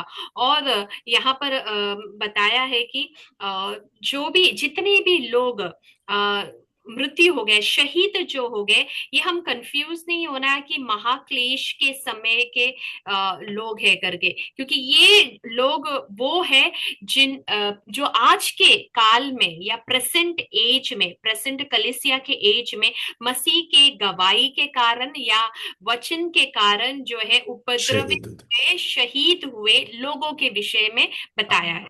ആമേൻ. ഇന്നും ദൈവസഭയെ പീഡിപ്പിച്ചുകൊണ്ടിരിക്കുന്നു. ഇന്നും അനേക ദൈവദാസന്മാർ തങ്ങളുടെ പ്രാണനെ കർത്താവിന് വേണ്ടി നൽകുന്നു. അനേകര് കർത്താവിന് വേണ്ടി രക്തസാക്ഷികളാകുന്നു. നമ്മൾ അറിയാതെ അനേക രാജ്യങ്ങളിൽ ക്രിസ്ത്യാനികളെ കൊന്നുമടിക്കുന്നു. പക്ഷേ രക്തസാക്ഷികൾ മരിച്ച് മൺമറയുകയല്ല ചെയ്യുന്നത്. അവർ നിത്യതയിൽ വളരെ സന്തോഷത്തോടെ കർത്താവിന്റെ സന്നദ്ധിയിൽ അവരുടെ ആത്മാക്കൾ ഹല്ലേലൂയ അനുഗ്രഹത്തോടെ, അല്ലെങ്കിൽ ആ നിത്യതയുടെ ഉറപ്പോടെ ആയിരിക്കുന്നു എന്നുള്ള ഒരു വെളിപ്പാട് ഈ വചനത്തിൽ കൂടെ നമുക്ക് കിട്ടുകയാണ്. അതുകൊണ്ട് ക്രിസ്ത്യാനിയായി കഷ്ടം സഹിക്കേണ്ടി വന്നാലും ലജ്ജിക്കരുതേ എന്നുള്ള ആ ഉറപ്പ് ഈ വചനത്തിൽ കൂടെ ഭക്തന്മാർക്ക് ദൈവം നൽകുകയാണ്. परमेश्वर इस वचन के द्वारा अपने भक्तों को जो है भरोसा दिला रहा है कि मसीह के लिए, परमेश्वर के वचन या उसकी गवाही के लिए यदि हम सताए जाते, उपद्रवित किए जाते, मारे जाते हैं, जो कुछ भी उपद्रव हमारे बीच में होते हैं, जैसे अलग अलग देशों में हम देखते हैं कि कई लोगों को परमेश्वर के लिए जो है सताते हैं, उपद्रव करते, मार डालते, उन सभी लोगों का, ये सारे शहीद लोग जो है गायब नहीं होते। वचन, ये इस वचन के द्वारा परमेश्वर हमें ये प्रकटीकरण दे रहा है कि उनके लिए एक अनंत काल का जीवन है, परमेश्वर की उपस्थिति में उनको आनंद है, मगन है। इसके लिए आप और मैं मसीह के लिए कष्ट उठाते वक्त लज्जित नहीं होना, हमें हमारे लिए ये भरोसा रखना, हमारे लिए स्वर्ग में एक अनंत काल है। ഏർലി ചർച്ച് ഞാൻ എപ്പോഴും ബൈബിൾ കോളേജുകൾ പഠിപ്പിക്കുമ്പോൾ, ചർച്ച് ഹിസ്റ്ററി പഠിപ്പിക്കുമ്പോൾ ഇങ്ങനെ പഠിപ്പിക്കാറുണ്ട്. ഏർലി ചർച്ചിലെ സഭ രക്തസാക്ഷിയാകാനായി, ആ രക്തസാക്ഷ്യത്തിനുള്ള വരം കിട്ടാനായി ദൈവത്തോട് പ്രാർത്ഥിക്കുമായിരുന്നു. मैं कॉलेज में सिखाते समय अपनी कक्षाओं में बताता हूँ, चर्च हिस्ट्री बताते वक्त पहले आरंभ की कलीसिया जो थी, वो लोग हमेशा प्रार्थना करते थे और वो बड़े जुनून में रहते कि परमेश्वर के लिए शहीद होने के लिए एक वर प्रभु दे। ആജ്കൽക്ക് ഇന്നത്തെ സഭ പ്രാർത്ഥിക്കുന്നത് വലിയ എന്തോ സമ്പത്ത് കിട്ടാനാ, ആ വീടും ഗോഡയും ഈ ഭൂമിയിലുള്ള നന്മകൾക്കായി മതിച്ച് ജീവിക്കാനുള്ള ആവശ്യത്തിന് വേണ്ടി ദൈവത്തെ തിരയുമ്പോൾ ആദ്യ സഭ കർത്താവിന് വേണ്ടി രക്തസാക്ഷിയാകുവാൻ കർത്താവിനോട് വരം ചോദിക്കുകയാണ്, ആ ഗിഫ്റ്റ് ചോദിക്കുകയാണ്. ഓ, और उस काल में पहले आरंभ की कलीसिया और आज की कलीसिया में फर्क ये है कि आज के काल के विश्वासी लोग जो है परमेश्वर को इसलिए ढूंढते, इसलिए प्रार्थना करते हैं कि सांसारिक संपत्ति, धन और जो नौकरी, ये सारी चीजें मिलने के लिए हम प्रभु को खोजते। लेकिन पहले आरंभ की कलीसिया परमेश्वर से वर मांग रही है, गिफ्ट मांग रही है कि शहीद होने के लिए हमें वर दो। അവരെ പറ്റി പറഞ്ഞ ഒരു വേർഡ് ഉണ്ട്, ബ്ലഡ് മാർട്ടിയേഴ്സ്. ബ്ലഡ് മാർട്ടിയേഴ്സ്, രണ്ട് തരത്തിലുള്ള മാർട്ടിയേഴ്സ് ഉണ്ടായിരുന്നു ആദ്യ സഭകളിൽ. ബ്ലഡ് മാർട്ടിയേഴ്സ് ഉണ്ടായിരുന്നു, വൈറ്റ് മാർട്ടിയേഴ്സ് ഉണ്ടായിരുന്നു. पहले आरंभ के कलीसिया में दो प्रकार के शहीद थे। एक को लहू लहू മോനെ ബ്ലഡ് മാർട്ടിയേഴ്സ് എന്ന് തന്നെ പറഞ്ഞു. ब्लड, एक जो है ब्लड मार्टियर्स कहते हैं और दूसरे को व्हाइट मार्टियर्स। ബ്ലഡ് മാർട്ടിയേഴ്സ് എന്ന് പറഞ്ഞു കഴിഞ്ഞാൽ തങ്ങളുടെ ജീവനെ അർപ്പിച്ച രക്തസാക്ഷികൾക്ക് പറയുന്നതായിരുന്നു ബ്ലഡ് മാർട്ടിയേഴ്സ്. അവര് ആ രക്തസാക്ഷ്യത്തിനായി ദൈവത്തിൽ നിന്ന് പ്രാർത്ഥിച്ച് ആ കൃപയെ, രക്തസാക്ഷ്യത്തിനായിട്ടുള്ള കൃപയെ ദൈവത്തിൽ നിന്ന് പ്രാർത്ഥിച്ചു മേടിച്ച് കർത്താവിന് വേണ്ടി മരിച്ചവരായിരുന്നു. और आरंभ की कलीसिया में दो प्रकार के शहीद लोग थे। एक को ब्लड मार्टियर्स कहते। उसका मतलब वो लोग परमेश्वर से जो है वर मांगते थे कि आपके लिए शहीद होने के लिए हमें वर दो, और लहू बहाकर जो बद हुए लोग थे ब्लड मार्टियर्स। ലേക്കിൻ എന്നാൽ വൈറ്റ് മാർട്ടിയേഴ്സ് എന്ത് പറഞ്ഞെന്നറിയാമോ? സഭ മുന്നോട്ട് പോയപ്പോൾ 5th സെഞ്ചുറി ആയപ്പോഴത്തേക്ക് കോൺസ്റ്റാന്റിനോപ്പിളിന്റെ സമയമായപ്പോൾ പീഡനം നിന്നുപോയി. സഭയിൽ പീഡനമില്ലാതായി. കോൺസ്റ്റാന്റിനോപ്പിൾ ക്രിസ്ത്യാനിയായി. പീഡനങ്ങൾ നിർത്തി. സഭ ഉന്നതി പ്രാപിച്ചു. സ്വാതന്ത്ര്യം പ്രാപിച്ചു. എവിടെയും പ്രസംഗിക്കാം, എവിടെയും ചർച്ച ഉണ്ടാക്കാം. സുവിശേഷത്തിന് വാതിലുകൾ തുറക്കപ്പെട്ടു. പിന്നെ മരണമില്ല, രക്തസാക്ഷ്യമില്ല. അങ്ങനെ വരം മേടിച്ചവര്, ദൈവസേനയിൽ അർപ്പിച്ചവര്, തങ്ങളുടെ ജീവിതം ബ്ലഡ് മാർട്ടിയർ ആകുവാനായി ഏൽപ്പിച്ചവര്, അവർ വൈറ്റ് മാർട്ടിയിടത്തിലേക്ക് പോകുവാനിടയായി. അത് ഞാൻ പറയാം. और हम देखते हैं व्हाइट मार्टियर्स क्या है। 5वीं शताब्दी में जो है कॉन्स्टेंटिनोपल जो है अधिकार में आए। और वो കോൺസ്റ്റാന്റിൻ कॉन्स्टेंटिन जो है अम, अम, जो അധികാരം. अधिकार पे आए, और वो मसीह बन गया। और क्योंकि वो मसीह बन गया तो वहां पर जो है सतावट, मसीह लोगों के लिए सतावट नहीं था। वहां पर कलीसिया में आराधना करने के लिए और सुसमाचार बताने के लिए सब द्वार खुलते गया। तो मृत्यु जो है मसीह के लिए शहीद होना जो है वहां पर समाप्त हो गया। तो जिन लोगों ने परमेश्वर से प्रार्थना की है कि हमें शहीद होने का वर दो, ये सारे जो है व्हाइट मार्टियर्स होंगे। ലോക अपने ജീവൻ, അവരുടെ ലൈഫിനെ ലോക സുഖങ്ങളിൽ നിന്നും മാറ്റി തങ്ങളുടെ ജീവിതത്തെ, ലൈഫിനെ, അവരുടെ ശരീരത്തെ തന്നെ സമർപ്പിക്കുവാനിടയായി.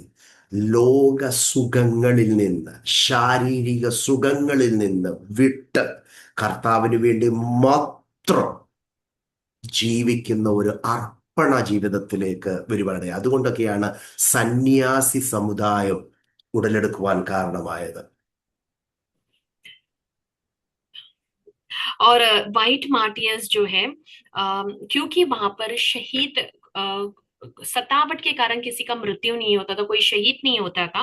तो व्हाइट मार्टियर्स जो है उन्होंने अपना जीवन जो है, अपना शरीर खास करके सारे सुख विलास से जो है दूर कर दिया।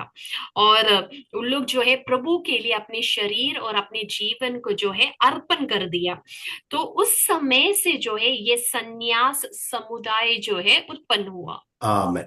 ഓക്കെ, നമ്മൾ അവിടുന്ന് മുന്നോട്ട് പോകാം. ഇവിടെ സാക്ഷ്യം ഹേതുവായി, ആ സാക്ഷ്യം എന്ന് പറയുന്ന ആ വാക്കിന് കൊടുത്തിരിക്കുന്ന ഗ്രീക്ക് വേർഡ് മാട്ടീരിയ അല്ലെങ്കിൽ മാട്ടൂരിയോസ് എന്നുള്ള ഒരു വേർഡാണ്.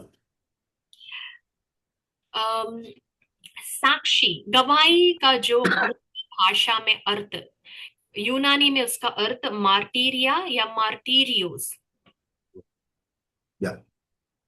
എന്ന് പറഞ്ഞു കഴിഞ്ഞാൽ രക്തസാക്ഷിത്വമാണ്, വിറ്റ്നസ്.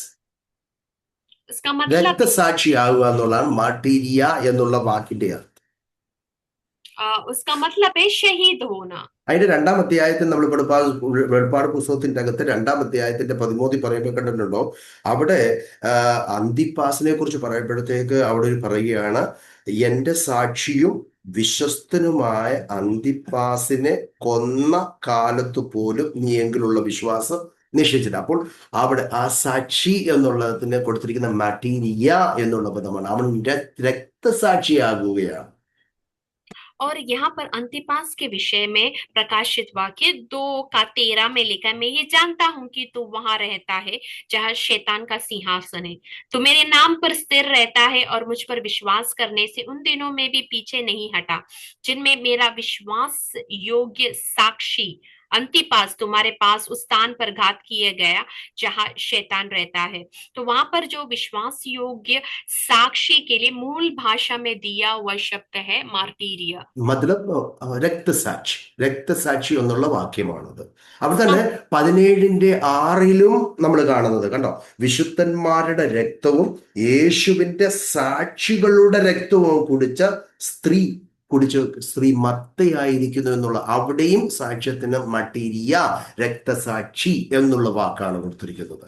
और दूसरी बार मार्टीरिया या गवा लहू शहीद के लिए जो शब्द दिया है वो 17 अध्याय का 6वां वचन में, मैंने उस स्त्री को पवित्र लोगों के लहू और यीशु की गवाहों का लहू पीने से मत वाली देखा, उसे देखकर मैं चकित हो गया।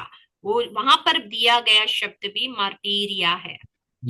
അത് നമ്മുടെ കർത്താവ് കൊടുത്ത ഗ്രേറ്റ് കമ്മീഷനാണ്. പറഞ്ഞില്ലേ, അപ്പസ്തോല പ്രവൃത്തി 1:8 മെയിൻ ആയിട്ടുള്ള കീ വേർഡ്. 20 മത്തായിയുടെ സുവിശേഷം 28:18 ഉള്ളതും അത് ഗ്രേറ്റ് കമ്മീഷനാണ്. പക്ഷെ ഇവിടെ ആ അപ്പോസ്തോല പ്രവൃത്തിക്കകത്ത് 1:8 പറയുന്നത് അതിശക്തമായ വാക്യമാണ്. പരിശുദ്ധാത്മാവ് നിങ്ങളുടെ മേൽ വരുമ്പോൾ നിങ്ങൾ ശക്തി ലഭിച്ചിട്ട് യെരൂശലേമിലും യഹൂദയിലും എല്ലായിടത്തും ശമര്യയിലും ഭൂമിയുടെ അറ്റത്തോളം എൻ്റെ സാക്ഷികളാകും. ग्रेट कमीशन हिंदी എന്താ പറയുന്ന പാസ്റ്റർ? പ്രഭു യേശു മസീക്ക് ഗ്രേറ്റ് കമ്മീഷൻ എന്താ പറയുന്നത്? नियुक्त करना है अक्री आज्ञा, प्रभु यीशु की अक्री आज्ञा, प्रथम आज्ञा। हम देखते हैं कि प्रभु यीशु मसीह का आखिरी आज्ञा या फिर इंग्लिश में उसे ग्रेट कमीशन करके कहा जाता है, वो उसका जो मुख्य कुंजी जो है प्रेरितों का पहला अध्याय का 8वां वचन है। और उसके साथ ही हम देखते हैं मत्ती का सुसमाचार 28 का 18 वचन में भी great commission in the first बताए। प्रभु यीशु की मुख्य आज्ञा आखिरी आज्ञा को आप वहां भी देख सकता है। वहां यीशु मसीह ने मेरा गवाह बनेगा, वो जो शब्द के लिए माटीरिया की शब्द इस्तेमाल किया गया है। കണ്ടോ, നിങ്ങൾ ശക്തി ലഭിക്കുമ്പോൾ, നിങ്ങൾക്ക് ഈ ലോകത്തിലുള്ളത് കുറെ കാര്യങ്ങൾ ലഭിക്കുമെന്നല്ല യേശു പറയുന്നത്. നിങ്ങൾക്ക് ശക്തി ലഭിക്കുമ്പോഴത്തേക്കും നിങ്ങൾ വലിയ ആളാവുമെന്നല്ല ഇവിടെ യേശു പറയുന്നത്. നിങ്ങൾക്ക് ശക്തി ലഭിക്കുമ്പോഴത്തേക്ക് ഈ ഭൂമിയിലുള്ളതെല്ലാം നിങ്ങൾ നേടിയെടുക്കാമെന്നല്ല പറയുന്നത്. ശക്തി ലഭിക്കുമ്പോൾ, പരിശുദ്ധാത്മാവ് വരുമ്പോൾ നിങ്ങൾ എനിക്ക് വേണ്ടി രക്തസാക്ഷിയാകുകയാണ്. और वचन ये कहता है कि जब तुम्हें शक्ति मिलेगा, प्रेरितों का काम 1:8, मत्ती का सुसमाचार 28:18, जब तुम शक्ति पाओगे मुझसे, जब आपको शक्ति मिलेगा, आप बड़े इंसान नहीं बनेंगे या आप बड़े धन या फिर संसारी सुख अभिलाषाओं को नहीं प्राप्त करोगे। वहां पर लिखा है तुम मेरे लिए शहीद होगे करके, मार्टीरिया करके मूल शब्द है यूनानी भाषा में। ഈ 9 മുതൽ 11 വരെയുള്ള വെളിപ്പാട് പുസ്തകം 6 അകത്ത് നമ്മൾ കാണുന്നത് രക്തസാക്ഷികളായവരുടെ രക്തം യാഗപീഠത്തിൽ അർപ്പിച്ചു. അപ്പോൾ അവര് ആ രക്തസാക്ഷികളെ കാണിക്കുകയാണ്, അവര് പ്രാർത്ഥിക്കുകയാണ് ദൈവസന്നദ്ധി. ആ ഒരു വെളിപ്പാടാണ് 5ാം മുദ്ര പൊട്ടിക്കുമ്പോൾ നമ്മൾ കാണുന്നത്. 5वां मोहर खोलते वक्त वेदी के नीचे जो प्राण हम देखते हैं वो शहीदों का प्राण है, जो परमेश्वर के वचन और गवाही के कारण जो है वध किए गए हैं। वो 9 से लेके 11 तक उनके विषय में उनका प्रार्थना हम देखते हैं. ഒരു അക്രി വചനം കൂടെ ഈ രക്തസാക്ഷികളെ കുറിച്ചുള്ളത് പറഞ്ഞിട്ട് നമ്മൾ 6ാമത്തെ മുദ്ര പൊട്ടിക്കുന്ന വിഷയത്തിലേക്ക് വരാം. വെളിപ്പാട് പുസ്തകം തന്നെ 20ാം അധ്യായം, വെളിപ്പാട് പുസ്തകം 20ാം അധ്യായം അതിന്റെ 4ാമത്തെ വാക്യം കൂടെ നമുക്കൊന്ന് വായിക്കാം. प्रकाशित वाक्य 20वां अध्याय उसका 4था वचन. അവിടെ ഞാൻ വായിച്ചു. फिर मैंने सिंहासन देखे और उन पर लोग बैठ गए और उन पर न्याय करने का अधिकार दिया गया. मैंने की आत्माओं को भी देखा जिनके सिर यीशु की गवाही देने और परमेश्वर के वचन के कारण काटे गए. മോനെ, അതിന്റെ താഴെ ഏറ്റവും ലാസ്റ്റ് പറയാണ്, അവർ ജീവിച്ച് 1000 ആണ്ട് ഈ ക്രിസ്തുവിനോടുകൂടെ വാണു. आखिर का वचन ऐसा कहता है कि वे जीवित होकर मसीह के साथ 1000 वर्ष तक राज्य करते रहे. ആമേ. ഈ ഈ ഇതിന്റെ ഇന്റർപ്രിട്ടേഷൻ നമ്മൾ ആ 20-ാമത്തെ അധ്യായത്തിൽ വരുമ്പോൾ പറയും. പക്ഷെ ഞാൻ ഇത് എടുത്തു പറയാൻ കാരണം, രക്തസാക്ഷികളായിരുന്ന ആ ആദിമസഭ മുതൽ ഇന്ന് വരെയും, അപ്പോൾ തന്നെ യഹൂദന്മാരിൽ കൂടെ വിശുദ്ധന്മാരിൽ ഉള്ളവരും ഈ എതിർക്രിസ്തുവിന് വിരുദ്ധമായിരിക്കുന്ന അവരും കൊന്നുകളയുമ്പോൾ അവരൊക്കെയും ഉയർത്തെഴുന്നേറ്റ് യേശുവിനോട് കൂടെ 1000 വർഷം ഈ ഭൂമിയിൽ വാഴുന്ന, അപ്പോൾ ആ രക്തസാക്ഷിത്വത്തിൽ ഒരു വ്യക്തിയുടെ ജീവിതം നശിച്ചു പോകുന്നില്ല. അവനൊരു പുതുജീവിതം കിട്ടുകയാണ്. ഒരു പുത്തൻ പൊസിഷനിലേക്ക്, പുതിയൊരു അധികാരത്തിലേക്ക്, പുതിയൊരു പദവിയിലേക്ക് ആ രക്തസാക്ഷ്യം ഏറ്റവർ മാറ്റപ്പെടുകയാണ്. അപ്പോൾ തന്നെ ഒരു കാര്യമുണ്ട്, രക്തസാക്ഷികൾക്ക് അവർക്കായി ഒരു സ്പെഷ്യൽ റിവാർഡ് ദൈവം കൊടുത്തിരിക്കുകയാണ്. और हम देखते हैं कि आरंभ के कलीसिया से लेकर आज तक और महाक्लेश में भी जितने विश्वासियों का जो जो शहीद होते, और इस्राएली लोग यहूदियों में जितने विश्वास करने वाले शहीद होते, उन सबों का प्राण व्यर्थ नहीं होता, वो गायब नहीं होता. वचन कहता है कि उनके लिए परमेश्वर ने एक नया पद रखा है, अधिकार रखा है, और वे लोग सब जो है परमेश्वर यीशु मसीहा के साथ जो है 1000 वर्ष तक जो है राज्य करते रहेंगे. ആമേൻ. ഓക്കെ, അപ്പൊ ഈ 6-ാമത്തെ മുദ്ര പൊട്ടിക്കുമ്പോൾ സംഭവിക്കുന്ന വിഷയങ്ങളെ കുറിച്ച് അതിന്റെ 12 മുതൽ 17 വരെയുള്ള വാക്യത്തെ നമ്മൾ കാണുകയാണ്. और छठवां मोहर खोलते वक्त जो भी घटनाएं होती, 6 अध्याय का 12 से लेकर 17 में വലിയ സംഭവമാണ് ഈ 6-ാം മുദ്ര പൊട്ടിക്കുമ്പോൾ സംഭവിക്കുന്നത്. ഭൂമിയുടെ മേല്, ചന്ദ്രന്റെ മേല്, സൂര്യന്റെ മേല്, നക്ഷത്രങ്ങളുടെ മേല്, നേച്ചറിൻ്റെ അകത്ത് നടക്കുന്ന മഹാസംഭവങ്ങളെ കുറിച്ചുള്ള ഒരു വെളിപ്പാടാണ് ഈ 12-ാം വാക്യം മുതൽ നമ്മൾ വായിക്കുന്നത്. और 12 वचन से लेके 17 तक जो है छठवां मोहर जब खोला जाता है, क्या क्या घटनाएं होते हैं, सूर्य में क्या होता है, तारागणों में क्या होता है, चंद्रमा में क्या होता है, പൃഥ്വി, प्रकृति या पृथ्वी पर क्या क्या घटनाएं होते हैं, इस विषय में वर्णन किया है. ഇവിടെ നമ്മൾ 6-ാം മുദ്ര പൊട്ടിച്ചപ്പോൾ വലിയൊരു ഭൂകമ്പം ഉണ്ടായി. जब छठवां मोहर खोली तो मैंने देखा कि एक बड़ा भूकंप हुआ. ഈ പൃഥ്വിയിൽ നടക്കുന്ന കാര്യം, അത് ഭൂമിയിൽ വലിയ ഭൂകമ്പം ഉണ്ടാകുകയാണ്. पृथ्वी में चलने वाली घटनाएं, एक बड़ा भूकंप पृथ्वी पर हुआ. ഈ ഭൂമിയിൽ നടക്കുന്ന സംഗതികൾ ഭൂമിയിൽ വസിക്കുന്ന ജനത്തിന്റെ മേൽ ഉണ്ടാകാൻ പോകുന്ന ന്യായവിധിയാണ്. അപ്പോൾ ഭൂമിയുടെ മേൽ ഒരു ഭയങ്കര ഗ്രേറ്റ് എർത്ത് ഭൂകമ്പം ഉണ്ടായി, വലിയ ഭൂകമ്പം. और ये जो कुछ भी घटनाएं हो रहे, पृथ्वी में रहने वालों लोगों के लिए, उनके लिए एक बड़ा न्याय का संभव है. एक बड़ा भूकंप हुआ हम देखते हैं जब छठवां मोहर खुला. 5-ാം അധ്യായത്തിൽ സ്വർഗത്തിലുള്ള ദൈവമക്കളുടെ നിലവിളിയെ കാണുമ്പോൾ, ഈ 6-ാം മുദ്ര പൊട്ടിക്കുമ്പോൾ ഭൂമിയിലുള്ള പാപികളുടെ നിലവിളിയെ നമ്മൾ കാണുന്നുണ്ട്. और 5वां मोहर जब खोलते हैं, स्वर्ग में जितने भी वधुए उनकी रोना, उनका बड़ा शब्द सुनाई देता है. लेकिन 6वां मोहर जब खोला जाता है, पृथ्वी के लोगों का एक बड़ा चिल्लाने की आवाज सुनते हैं.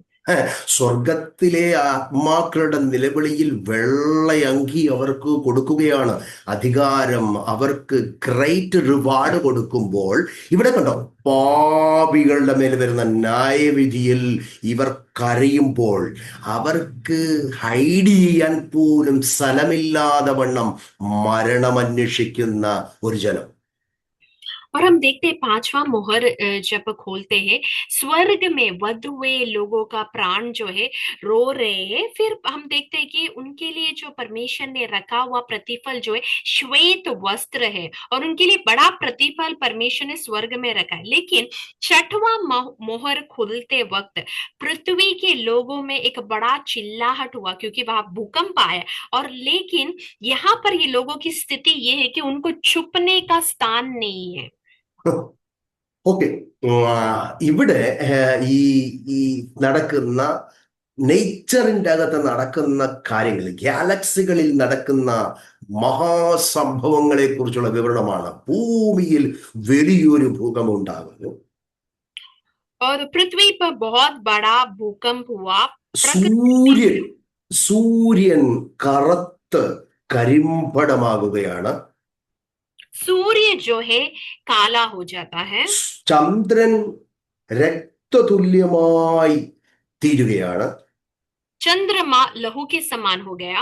സ്റ്റാറുകളെല്ലാം, നക്ഷത്രങ്ങൾ ഭൂമിയിലേക്ക് വീഴുകയാണ്. और सारे स्टार्स जो है पृथ्वी पर गिर रहे तारे। ഭൂമിക്കകത്ത് വളരെ ശക്തമായിട്ടുള്ള സൈക്ലോൺ, ഭയങ്കര കാറ്റ്, പെരുങ്കാറ്റടിക്കുകയാണ്.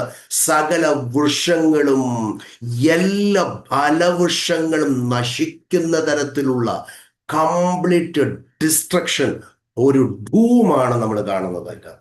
और फिर हम देखते हैं कि आकाश के तारेगण जो है पृथ्वी पर गिर पड़े, और बड़ा आंधी इस प्रकार चला कि जितने भी पेड़ वृक्ष पृथ्वी में जो कुछ भी थी, हल्लड़ मच गई है वहां पर, सब कुछ नष्ट हो गया। കരിമ്പടം പോലെ കറുത്തു കഴിഞ്ഞാൽ മനുഷ്യൻ അടുത്ത് നിന്നാൽ പോലും കാണത്തില്ല. അതുപോലെ ഒരു വ്യക്തി നമ്മുടെ അടുത്ത് നിന്ന് കഴിഞ്ഞാൽ ആ വ്യക്തിയെ കാണാൻ പറ്റാത്ത രീതിയിലുള്ള ഒരു അവസ്ഥ ചിന്തിച്ചു നോക്കിക്കേ. പേടിയും ഭയവും ടെൻഷനും വേദനയും വെപ്രാളവും പരിവേഷവും, മനുഷ്യൻ മെന്റലായി മാറുകയാണ്, മരണം കൊതിക്കുകയാണ്. പക്ഷെ അവരെ വിട്ടുപോകുകയും. और हम देखते हैं कि वहां पर काला, सब कुछ काला पड़ जाने के कारण जो है सामने कौन रुका है ये इसका भी हमें अंदाजा नहीं होगा, मनुष्य को अंदाजा नहीं होगा। और वहां पर इतना हुल्लाड़ मच चुका है कि लोग जो है टेंशन में है, दर्द में है, और मृत्यु की आग्रह कर रहे हैं, लेकिन मृत्यु जो है उनको छोड़कर चला जाता है। മെന്റൽ ഡിപ്രഷൻ എന്ന് പറഞ്ഞാൽ ഭയം കൊണ്ട് മനുഷ്യൻ ഭ്രാന്തനായി മാറുകയാണ്. ആ തലത്തിലുള്ള നേച്ചറിന്റെ ആ പ്രതിഭാസം അവനെ ഭീതിപ്പെടുത്തുകയാണ്, ഭയപ്പെടുത്തുകയാണ് ഈ ആറാമത്തെ മുദ്ര പൊട്ടിക്കുമ്പോൾ. छठवां मोहर खोलते वक्त पृथ्वी पर जो कुछ भी घटनाएं हुई, प्रकृति का प्रकोप के कारण, भयानक घटनाएं होने के कारण जो है लोग दर्द में और घबराहट के कारण जो है मेंटली डिस्टर्ब हो गए हैं, हम देखते हैं। ഇവിടെ ചെറിയവരെ പറ്റിയൊന്നും അല്ല പറയുന്നത്, മഹാപുള്ളികളെ പറ്റി. അവിടെ രാജാക്കന്മാര്, മഹത്തുക്കൾ, സഹസ്രാധിപന്മാർ, ധനവാന്മാർ, ബലവാന്മാർ, സകല ദാസനും സ്വതന്ത്രനും സകലരും, ഒറ്റ ഒരെണ്ണത്തെ വിടുന്നില്ല. എല്ലാവരും വിറച്ച് വെറുങ്കളിക്കുന്ന ഒരു ഭയാനമായ സമയം അടുത്തു തന്നെ വരാൻ പോവുകയാണ്. और यहाँ पर केवल साधारण व्यक्ति के विषय में नहीं कहा गया है। 15वां पद में लिखा है कि पृथ्वी के राजा लोग, प्रधान लोग, सरदार लोग, धनवान लोग, सामर्थ्य लोग, हर एक दास, हर एक स्वतंत्र, सभी लोग जो है डर जाएंगे। ये प्रकोप के कारण, भयानक घटनाओं के कारण जो है लोग टेंशन में, तनाव में हो जाएंगे। ദൈവത്തിന്റെ കോപം, കുഞ്ഞാടിന്റെ കോപത്തിന്റെ മുന്നിൽ പിടിച്ചു നിൽക്കാൻ പറ്റാത്ത ജനതയുടെ രോഷമാണ്, വേദനയാണ് ആറാം മുദ്ര പൊട്ടിക്കുമ്പോൾ നമ്മൾ കാണുന്നത്. और परमेश्वर का कोप के सामने कोई भी व्यक्ति, മേമനെ की मेमने क्रोध, का मेमने का प्रकोप या कोप के का सामने कोई भी ठहर नहीं सकता है। इसका एक उदाहरण जो है छठवां मोहर खुलते। കരങ്ങളെ കരങ്ങളെ ഉയർത്തി നമുക്ക് സ്തുതിക്കാം. ആ സമയത്തിൽ സഭ ഇവിടെ ഇല്ല. സഭ മധ്യാകാശത്ത് കുഞ്ഞാടിന്റെ കൂടെ ആനന്ദിക്കുകയാണ്. और अपने हाथों को उठा के प्रभु को धन्यवाद करें, क्योंकि कलीसिया इस वक्त पृथ्वी पर नहीं है, मेमने के साथ जो है आनंद मना रहे हैं। ദൈവമക്കളെ വിനാകാരണത്താൽ കൊന്ന, അവരെ നിന്ദിച്ച, അവരെ അറത്ത, അവരെ കൊന്നുകളഞ്ഞ ജനത്തോടുള്ള ദൈവത്തിന്റെ ക്രോധമാണ് നാം ഇവിടെ കാണുന്നത്. ആ മുദ്ര പൊട്ടിച്ചപ്പോൾ യാഗപീഠത്തിന്റെ ആ കീഴിലിരുന്ന് പ്രാർത്ഥിക്കുന്ന ആത്മാക്കൾ ഒരു പ്രാർത്ഥന പ്രാർത്ഥിച്ചായിരുന്നു. ഞങ്ങളുടെ രക്തത്തെക്കുറിച്ച് നീ എത്രത്തോളം ന്യായവിധിയും പ്രതികാരവും നടത്താതെ ഇരിക്കുമെന്നവർ ഉറക്ക വിളിച്ചപ്പോൾ അടുത്ത് സംഭവിക്കുന്നത് ഇവരുടെ മേലെല്ലാം വരുന്ന ആ കുഞ്ഞാടിന്റെ ക്രോധമാണ്. ഇപ്പോൾ ദൈവം സ്നേഹാലുവാണ്, സ്നേഹിക്കുവാണ്, കൃപാലുവാണ്. എന്നാൽ കൃപായുഗം തീർന്നു കഴിഞ്ഞാൽ ദൈവ ക്രോധ കലശത്തിന്റെ മുന്നിൽ, ദൈവത്തിന്റെ ക്രോധത്തിന്റെ മുന്നിൽ ഒരുവനും പിടിച്ചു നിൽക്കാൻ പറ്റില്ല എന്ന് ആത്മാവ് ഈ വെളിപ്പാടിൽ കൂടെ നമ്മളെ അറിയിക്കുകയാണ്. पांचवा मोहर जब खोला जाता है तो परमेश्वर के वचन के कारण, गवाही के कारण जितने प्राणों का वध किया गया, वो लोग एक प्रार्थना करते हैं कि हे स्वामी, हे पवित्र और सत्य, तू कब तक न्याय नहीं करेगा और हमारे लहू का बदला कब तक नहीं लेगा। इसका जवाब मेमना जो है छठवा मोहर खोलते वक्त उसका जवाब दे रहा है, और उसका जवाब ये है कि पृथ्वी पर जो है बड़ा आंधी और प्रकृति का एक बड़ा प्रकोप है। मेमने का प्रकोप के सामने मसीह लोगों को शहीद किया, सताया हुआ, उपद्रव किया हुआ लोगों के सामने लोगों को मेमना का प्रकोप कैसा गिरता है, उनका क्या हालत होता है, वो हम छठवा मोहर खुलते वक्त देखते हैं। നമ്മുടെ ദൈവം സ്നേഹാലുവായ ദൈവമാണ്, കരുണാനിധാനായ ദൈവമാണ്, അവൻ കൃപാലുവായ ദൈവമാണ്. അതിൽ സകല മനുഷ്യരെയും സ്നേഹിക്കുകയാണ്. ഇന്ന് ഏതു പാപിക്കും അലിയ മനം തിരിഞ്ഞ് കൃപയിലേക്ക് കടന്നു വരുവാനുള്ള അവസരം ദൈവം കൊടുക്കുകയാണ്. എന്നാൽ അത് തീർന്നു കഴിഞ്ഞാൽ ഇല്ലവസരം ദൈവത്തിന്റെ ക്രോധം, അവന്റെ ആട്രിബ്യൂട്ട്സിന്റെ രണ്ടാം തലം നാം കാണുവാനിടയാകും. ദൈവം കോപിക്കുന്ന ദൈവം, ന്യായം വിധിക്കുന്ന ഒരു ദൈവത്തിന്റെ ന്യായവിധിയുടെ വെളിപ്പാടാണ് നാം ഇവിടെ കാണുന്നത്. സ്തോത്രം, സ്തോത്രം. अभी के काल में हम परमेश्वर को देखते हैं कि वो बहुत प्रेम करने वाला परमेश्वर है, कृपालु परमेश्वर है, दया करने वाला, करुणामय परमेश्वर है। लेकिन प्रभु का एक दूसरा एक चेहरा है जो न्यायाधीश, न्याय करने वाला परमेश्वर। इसलिए इस काल में यदि मन फिराते हैं, यदि हमने मसीह को नहीं जाना, मसीह को जानने का अवसर है, लेकिन ये समय बीत जाने के बाद फिर हम उद्धार पाने का कोई भी मार्ग नहीं है, फिर न्याय का जो है समय है। परमेश्वर का एक दूसरा चेहरा हम वहां पर देखते हैं।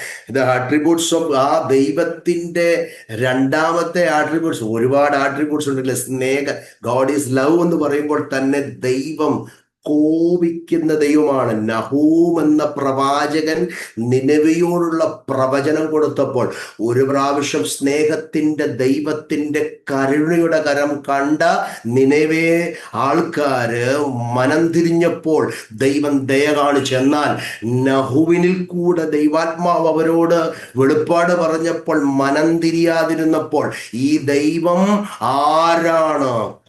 ന്യായവിധിയുടെ ദൈവം, കോപിക്കുന്ന ദൈവത്തിന്റെ മഹാക്രോധത്തിന്റെ വെളിപ്പാട് നഹു അവിടെ പറയുന്നുണ്ട്. 1:2 നമ്മൾ വായിക്കുമ്പോൾ യഹോവ പ്രതികാരം ചെയ്യുന്നവനാകുന്നു, യഹോവ പ്രതികാരം ചെയ്യുന്നവനും ക്രോധപൂർണനുമാകുന്നു. യഹോവ തന്റെ വൈരികളോട് പ്രതികാരം ചെയ്യുകയും തന്റെ ശത്രുക്കൾക്കായി കോപം സംഗ്രഹിക്കുകയും ചെയ്യുന്നു. और हम देखते हैं कि परमेश्वर को जो है कई विशेषताएं हैं।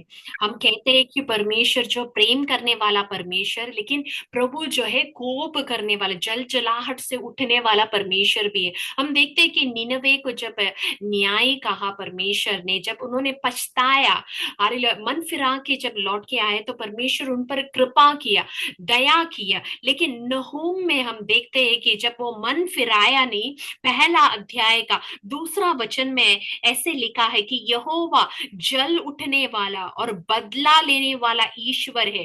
यहोवा बदला लेने वाला और जल जलाहट करने वाला है। यहोवा अपने द्रोहियों से बदला लेता है और अपने शत्रुओं का पाप नहीं भूलता।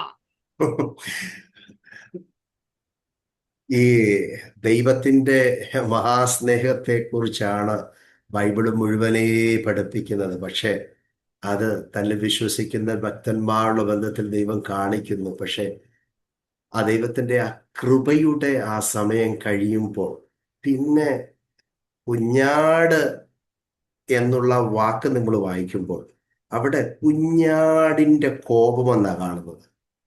ഒരു മൃഗം, ഏറ്റവും ബലഹീനമായ ഒരു മൃഗമാണ് കുഞ്ഞാട്.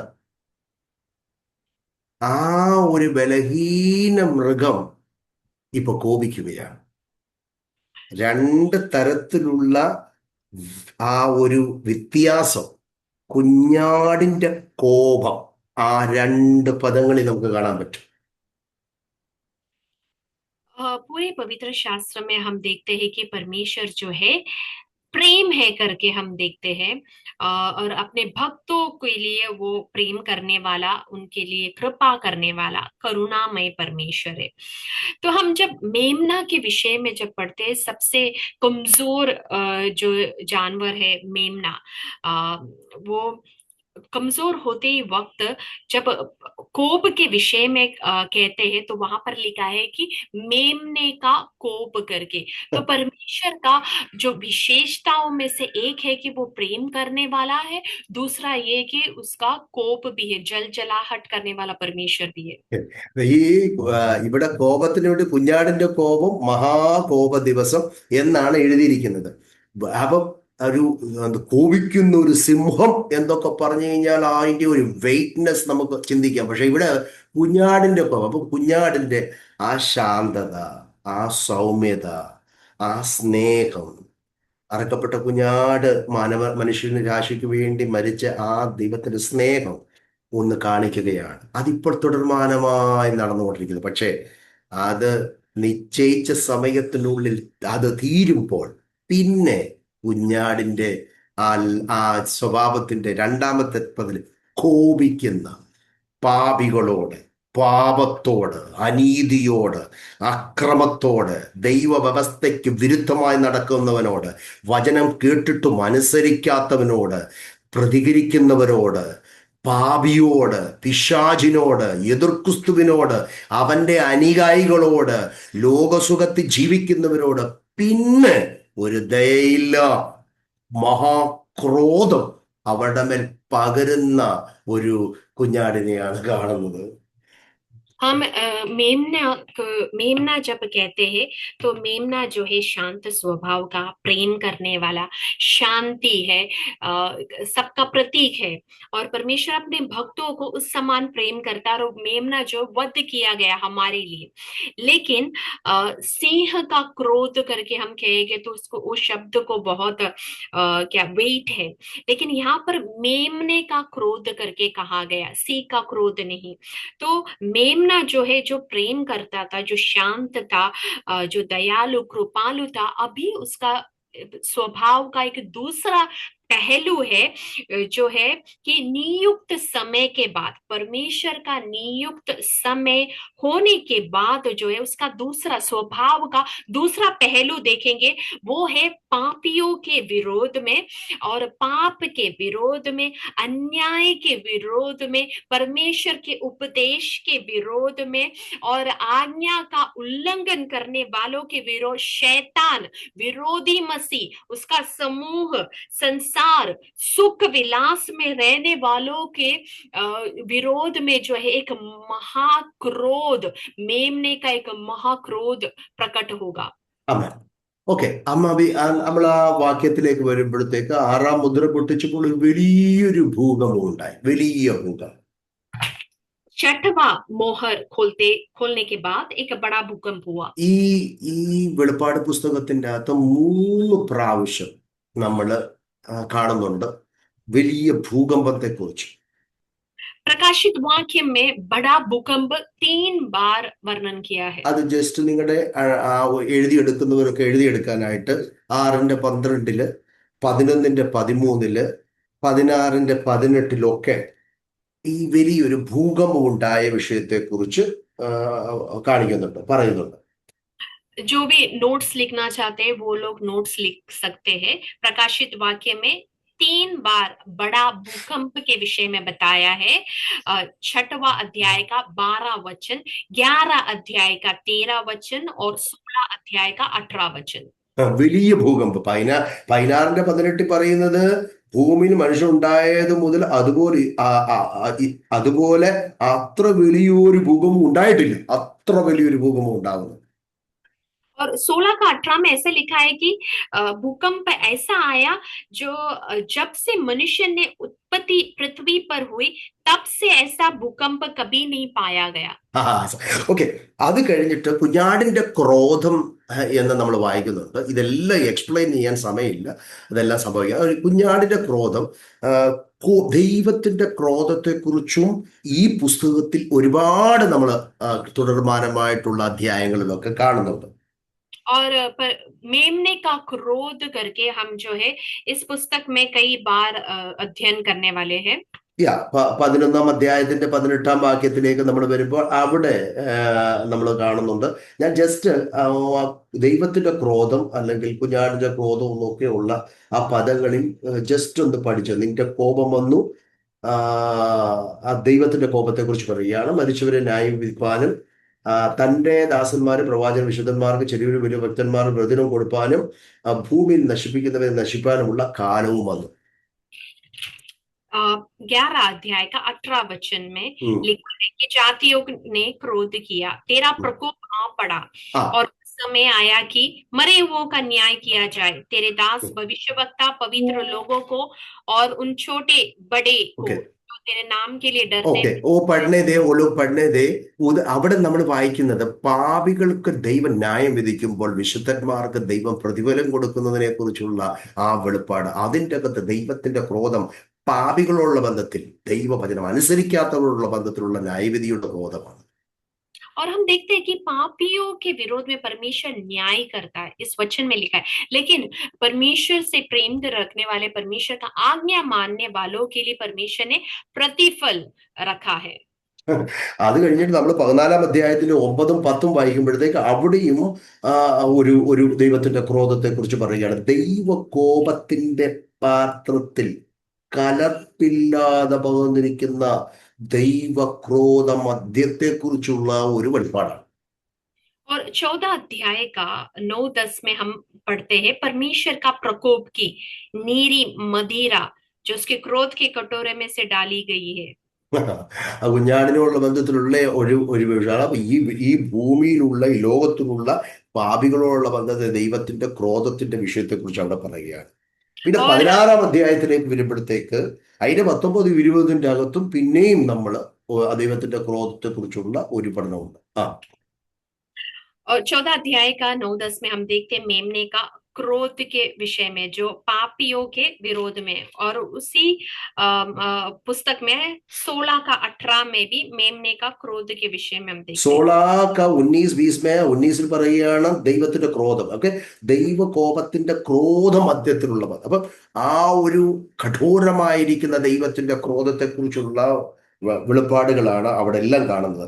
19-ാം അധ്യായത്തിന്റെ 15-ാമത്തെ വാക്യത്തിന്റെ അകത്ത് യേശു കർത്താവ് ഈ ഭൂമിയിൽ സഹസ്രാബ്ദ രാജാവായി വാഴാൻ വരുമ്പോൾ അവൻ സാധാരണ സ്നേഹത്തോട് ചിരിച്ചുകൊണ്ടല്ല, ക്രോധത്തോട് വരുന്ന കർത്താവിന്റെ ആ വെളിപ്പാടാണ് അവിടെ കാണുന്നത്. 19-ാം അധ്യായത്തിന്റെ ഏത് വചനം? 15-ാമത്തെ फिर हम देखते हैं कि 19 अध्याय का 15 वचन में जब पृथ्वी पर मसीहा आते हैं तो हंसते हुए नहीं है, वहां पर भी हम देखते हैं बड़ा भयानक, परमेश्वर के भयानक प्रकोप की जल जलाहट के साथ Yeah. वह ഓക്കെ, ഞാൻ ജസ്റ്റ് അവർ ഈ നോട്ട് ചെയ്യുന്നവരൊക്കെ അങ്ങനെ പല പ്രാവശ്യമായി ദൈവക്രോധത്തെക്കുറിച്ച്, അപ്പോൾ തന്നെ ലോകത്തിലുള്ള വ്യക്തികളുടെ ക്രോധത്തെക്കുറിച്ച് വെളിപ്പാട് പറയുന്നുണ്ട്, പിശാചിന്റെ ക്രോധത്തെക്കുറിച്ചൊക്കെ പറയുന്നുണ്ട്. അത് നമുക്ക് കൂടുതലായിട്ട് അതിനെക്കുറിച്ച് ചിന്തിക്കേണ്ട കാര്യമില്ല. ദൈവം നമ്മളെ സഹായിക്കട്ടെ. അടുത്ത ക്ലാസ് നമ്മൾ മുന്നോട്ട് 6th 7th സീലിലേക്ക് പോകും. ദൈവം ഈ വചനത്താൽ എല്ലാവരെയും സഹായിക്കുമാറാകട്ടെ. God bless you. और ये वचन सब मैंने आपको नोट, जो भी नोट लिखते हैं उनके लिए बताया है। ये पवित्र इस पुस्तक में मनुष्य के और शैतान के विरोध में परमेश्वर का क्रोध के विषय में कई बार बताया गया है। यहाँ पर हम क्लास समाप्त कर रहे हैं। अगला 6वां और 7वां मोहर जो है अगले क्लास में हम अध्ययन करेंगे। परमेश्वर हम सबों को आशीष करने पाए। आगे का समय परमेश्वर के अभिषेक दास पीएचओ सपास टंगल के पास हैंड ओवर करते हैं।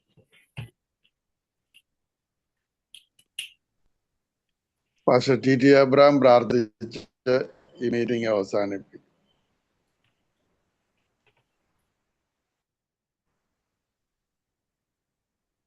പിതാവായ ദൈവമേ, സ്വർഗീയ പിതാവേ, സമേതനായി സ്തോത്രം ചെയ്യുന്നു.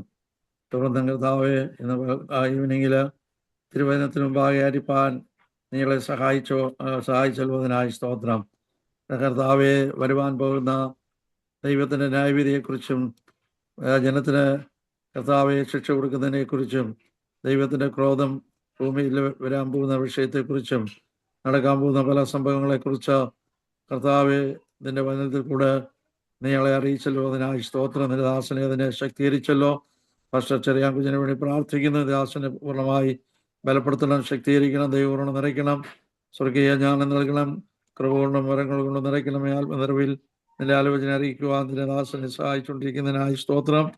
കർത്താവെ, ഞങ്ങളെ തന്നെ പരിശോധിക്കുവാൻ ഈ ദിവസങ്ങളിൽ കൃപ നൽകണമെന്ന് പ്രാർത്ഥിക്കുന്നു. ദൈവം കരുണാനിധിയാണ്, കൃപ നൽകുന്നവനാണ്, സഹായിക്കുന്നവനാണ്. എന്നാൽ അവൻ കോപിക്കുകയും അവൻ്റെ ശിക്ഷ ആ ജനത്തിന് കൊടുക്കുകയും ചെയ്യുന്നുള്ളത് പഠിക്കുവാൻ നീ അവസരം തരുന്നത് ഓർത്ത് ഞങ്ങൾ അതിനെ സ്തുതിക്കുന്നു. വരുവാൻ പോകുന്ന കോപത്തിൽ നിന്ന് ഒഴിഞ്ഞിരിപ്പാൻ തക്കവണ്ണം കർത്താവെ ഇടയാക്കണമെന്ന് പ്രാർത്ഥിക്കുന്നു. ഞങ്ങളുടെ ഇന്ത്യയിലുള്ളതായ ജനത്തിന് വേണ്ടി പ്രാർത്ഥിക്കുന്നു. യേശുവിൻ്റെ നാമത്തിൽ ദൈവത്തിൻ്റെ ക്രോധം വരുന്നതിന് മുമ്പ് ദൈവത്തിൻ്റെ കരുണയുടെ സമയം മനസ്സിലാക്കി ദൈവത്തെങ്കിലേക്ക് കടന്നു വരുവാൻ ജനത്തെ ഇവിടെ നിന്ന് ഒരുക്കണമെന്ന് ഞങ്ങൾ പ്രാർത്ഥിക്കുന്നു. കർത്താവെ, ഞങ്ങൾ ദൈവജനം കേൾക്കുന്നത് ഞങ്ങളുടെ ജീവിതത്തിന് അനുഗ്രഹമായി മാറുവാൻ ഇടയാക്കണം. ദൈവത്തിന് ഇഷ്ടമില്ലാത്തതെല്ലാം ഉപേക്ഷിച്ചുകൊണ്ട് ദൈവജനപ്രകാരം നിലനിന്ന് ഫലം കായ്പാൻ എല്ലാവരെയും സഹായിക്കണമെന്ന് പ്രാർത്ഥിക്കുന്നു. ഞങ്ങളെ കർത്താവെ, ഞങ്ങളെ തന്നെ പരിശോധിച്ചുകൊണ്ട് നിത്യതയ്ക്ക് വേണ്ടി ഒരുങ്ങി ജീവിപ്പാൻ ഞങ്ങളെല്ലാവരെയും സഹായിക്കണമെന്ന് പ്രാർത്ഥിക്കുന്നു. ഈ സുമേറ്റിൽ അറ്റൻഡ് ചെയ്ത എല്ലാവർക്കായി സ്തോത്രം. ദൈവദാസന്മാർക്കായി, ദൈവമക്കൾക്കായി സ്തോത്രം. എല്ലാവരെയും നീ അനുഗ്രഹിക്കണമേ. നിത്യതയിലെ ദർശനം പ്രാപിച്ച് മുന്നോട്ട് പോകുവാൻ, ദൈവസന്നിധിയിൽ കാണുമെന്നുള്ള ഉറപ്പോടുകൂടെ മുൻപോട്ട് പോകാൻ തീർക്കണം. ഇവരെയും സഹായിക്കണമെന്ന് പ്രാർത്ഥിക്കുന്നു. പ്രാർത്ഥന ഞാൻ കേട്ടുകൊണ്ട് സ്തോത്രം. എല്ലാം നിന്റെ ജനത്തെ അനുഗ്രഹിക്കും. ക്രിസ്തുയേശുവിന്റെ വലിയ നാമത്തിൽ പ്രാർത്ഥിക്കുന്നു. കേട്ടുത്തരമുള്ള സ്വർഗീയ പിതാവേ, ആമേൻ. നമ്മുടെ കർത്താവ്, നമ്മുടെ ഇഷ്ടനാമമായ യേശു ക്രിസ്തുവിന്റെ കൃപയും പിതാവായ ദൈവത്തിന്റെ സ്നേഹം പരിശുദ്ധാത്മാവിന്റെ നിരന്തരമായ സംസർഗം ഉണ്ടായ കാവലും അനുഗ്രഹങ്ങളും നാം പ്രാർത്ഥിച്ച എല്ലാ വിഷയങ്ങളും നാം ഓരോരുത്തരോടും പ്രത്യാൽ കർത്താവിന്റെ വിലയദാസൻ ആ ഭാഷ ചെറിയാൻ കുഞ്ഞിനോടും കൂടെ ഇന്നും എപ്പോഴും ഉണ്ടായിരിക്കുമാറാകട്ടെ. ആമേൻ. എത്രത്തോളം ഞാൻ ദൈവത്തിന് സ്തോത്രം ചെയ്യാം. Hallelujah, hallelujah, hallelujah. ആമേൻ. കർത്താവായ യേശുവേ, God bless you all. Thank you. God bless you. Thank you, Pastor ji. Praise the Lord. എല്ലാവർക്കും സ്തോത്രം. താങ്ക് യു പാസ്റ്റർ ജി, ബഹുത് ധന്യവാദ്. Thank you. എല്ലാവർക്കും നന്ദി. കടന്നു വന്ന എല്ലാ ദൈവമക്കളെയും ദേവദാസന്മാരെയും ദൈവം അനുഗ്രഹിക്കട്ടെ. അടുത്ത ക്ലാസ് അടുത്ത തിങ്കളാഴ്ച 7 മണിക്ക് ഉണ്ടായിരിക്കുന്നതായിരിക്കും. പ്രാർത്ഥനയോടെ കടന്നു വരിക. അഗ്ല ക്ലാസ് अगला सोमवार 7 बजे होगा. प्रभु सबों को आशीष करे. शुभ रात्रि. Good night. God bless you. Pastor Cheriyan Kunju, praise the Lord.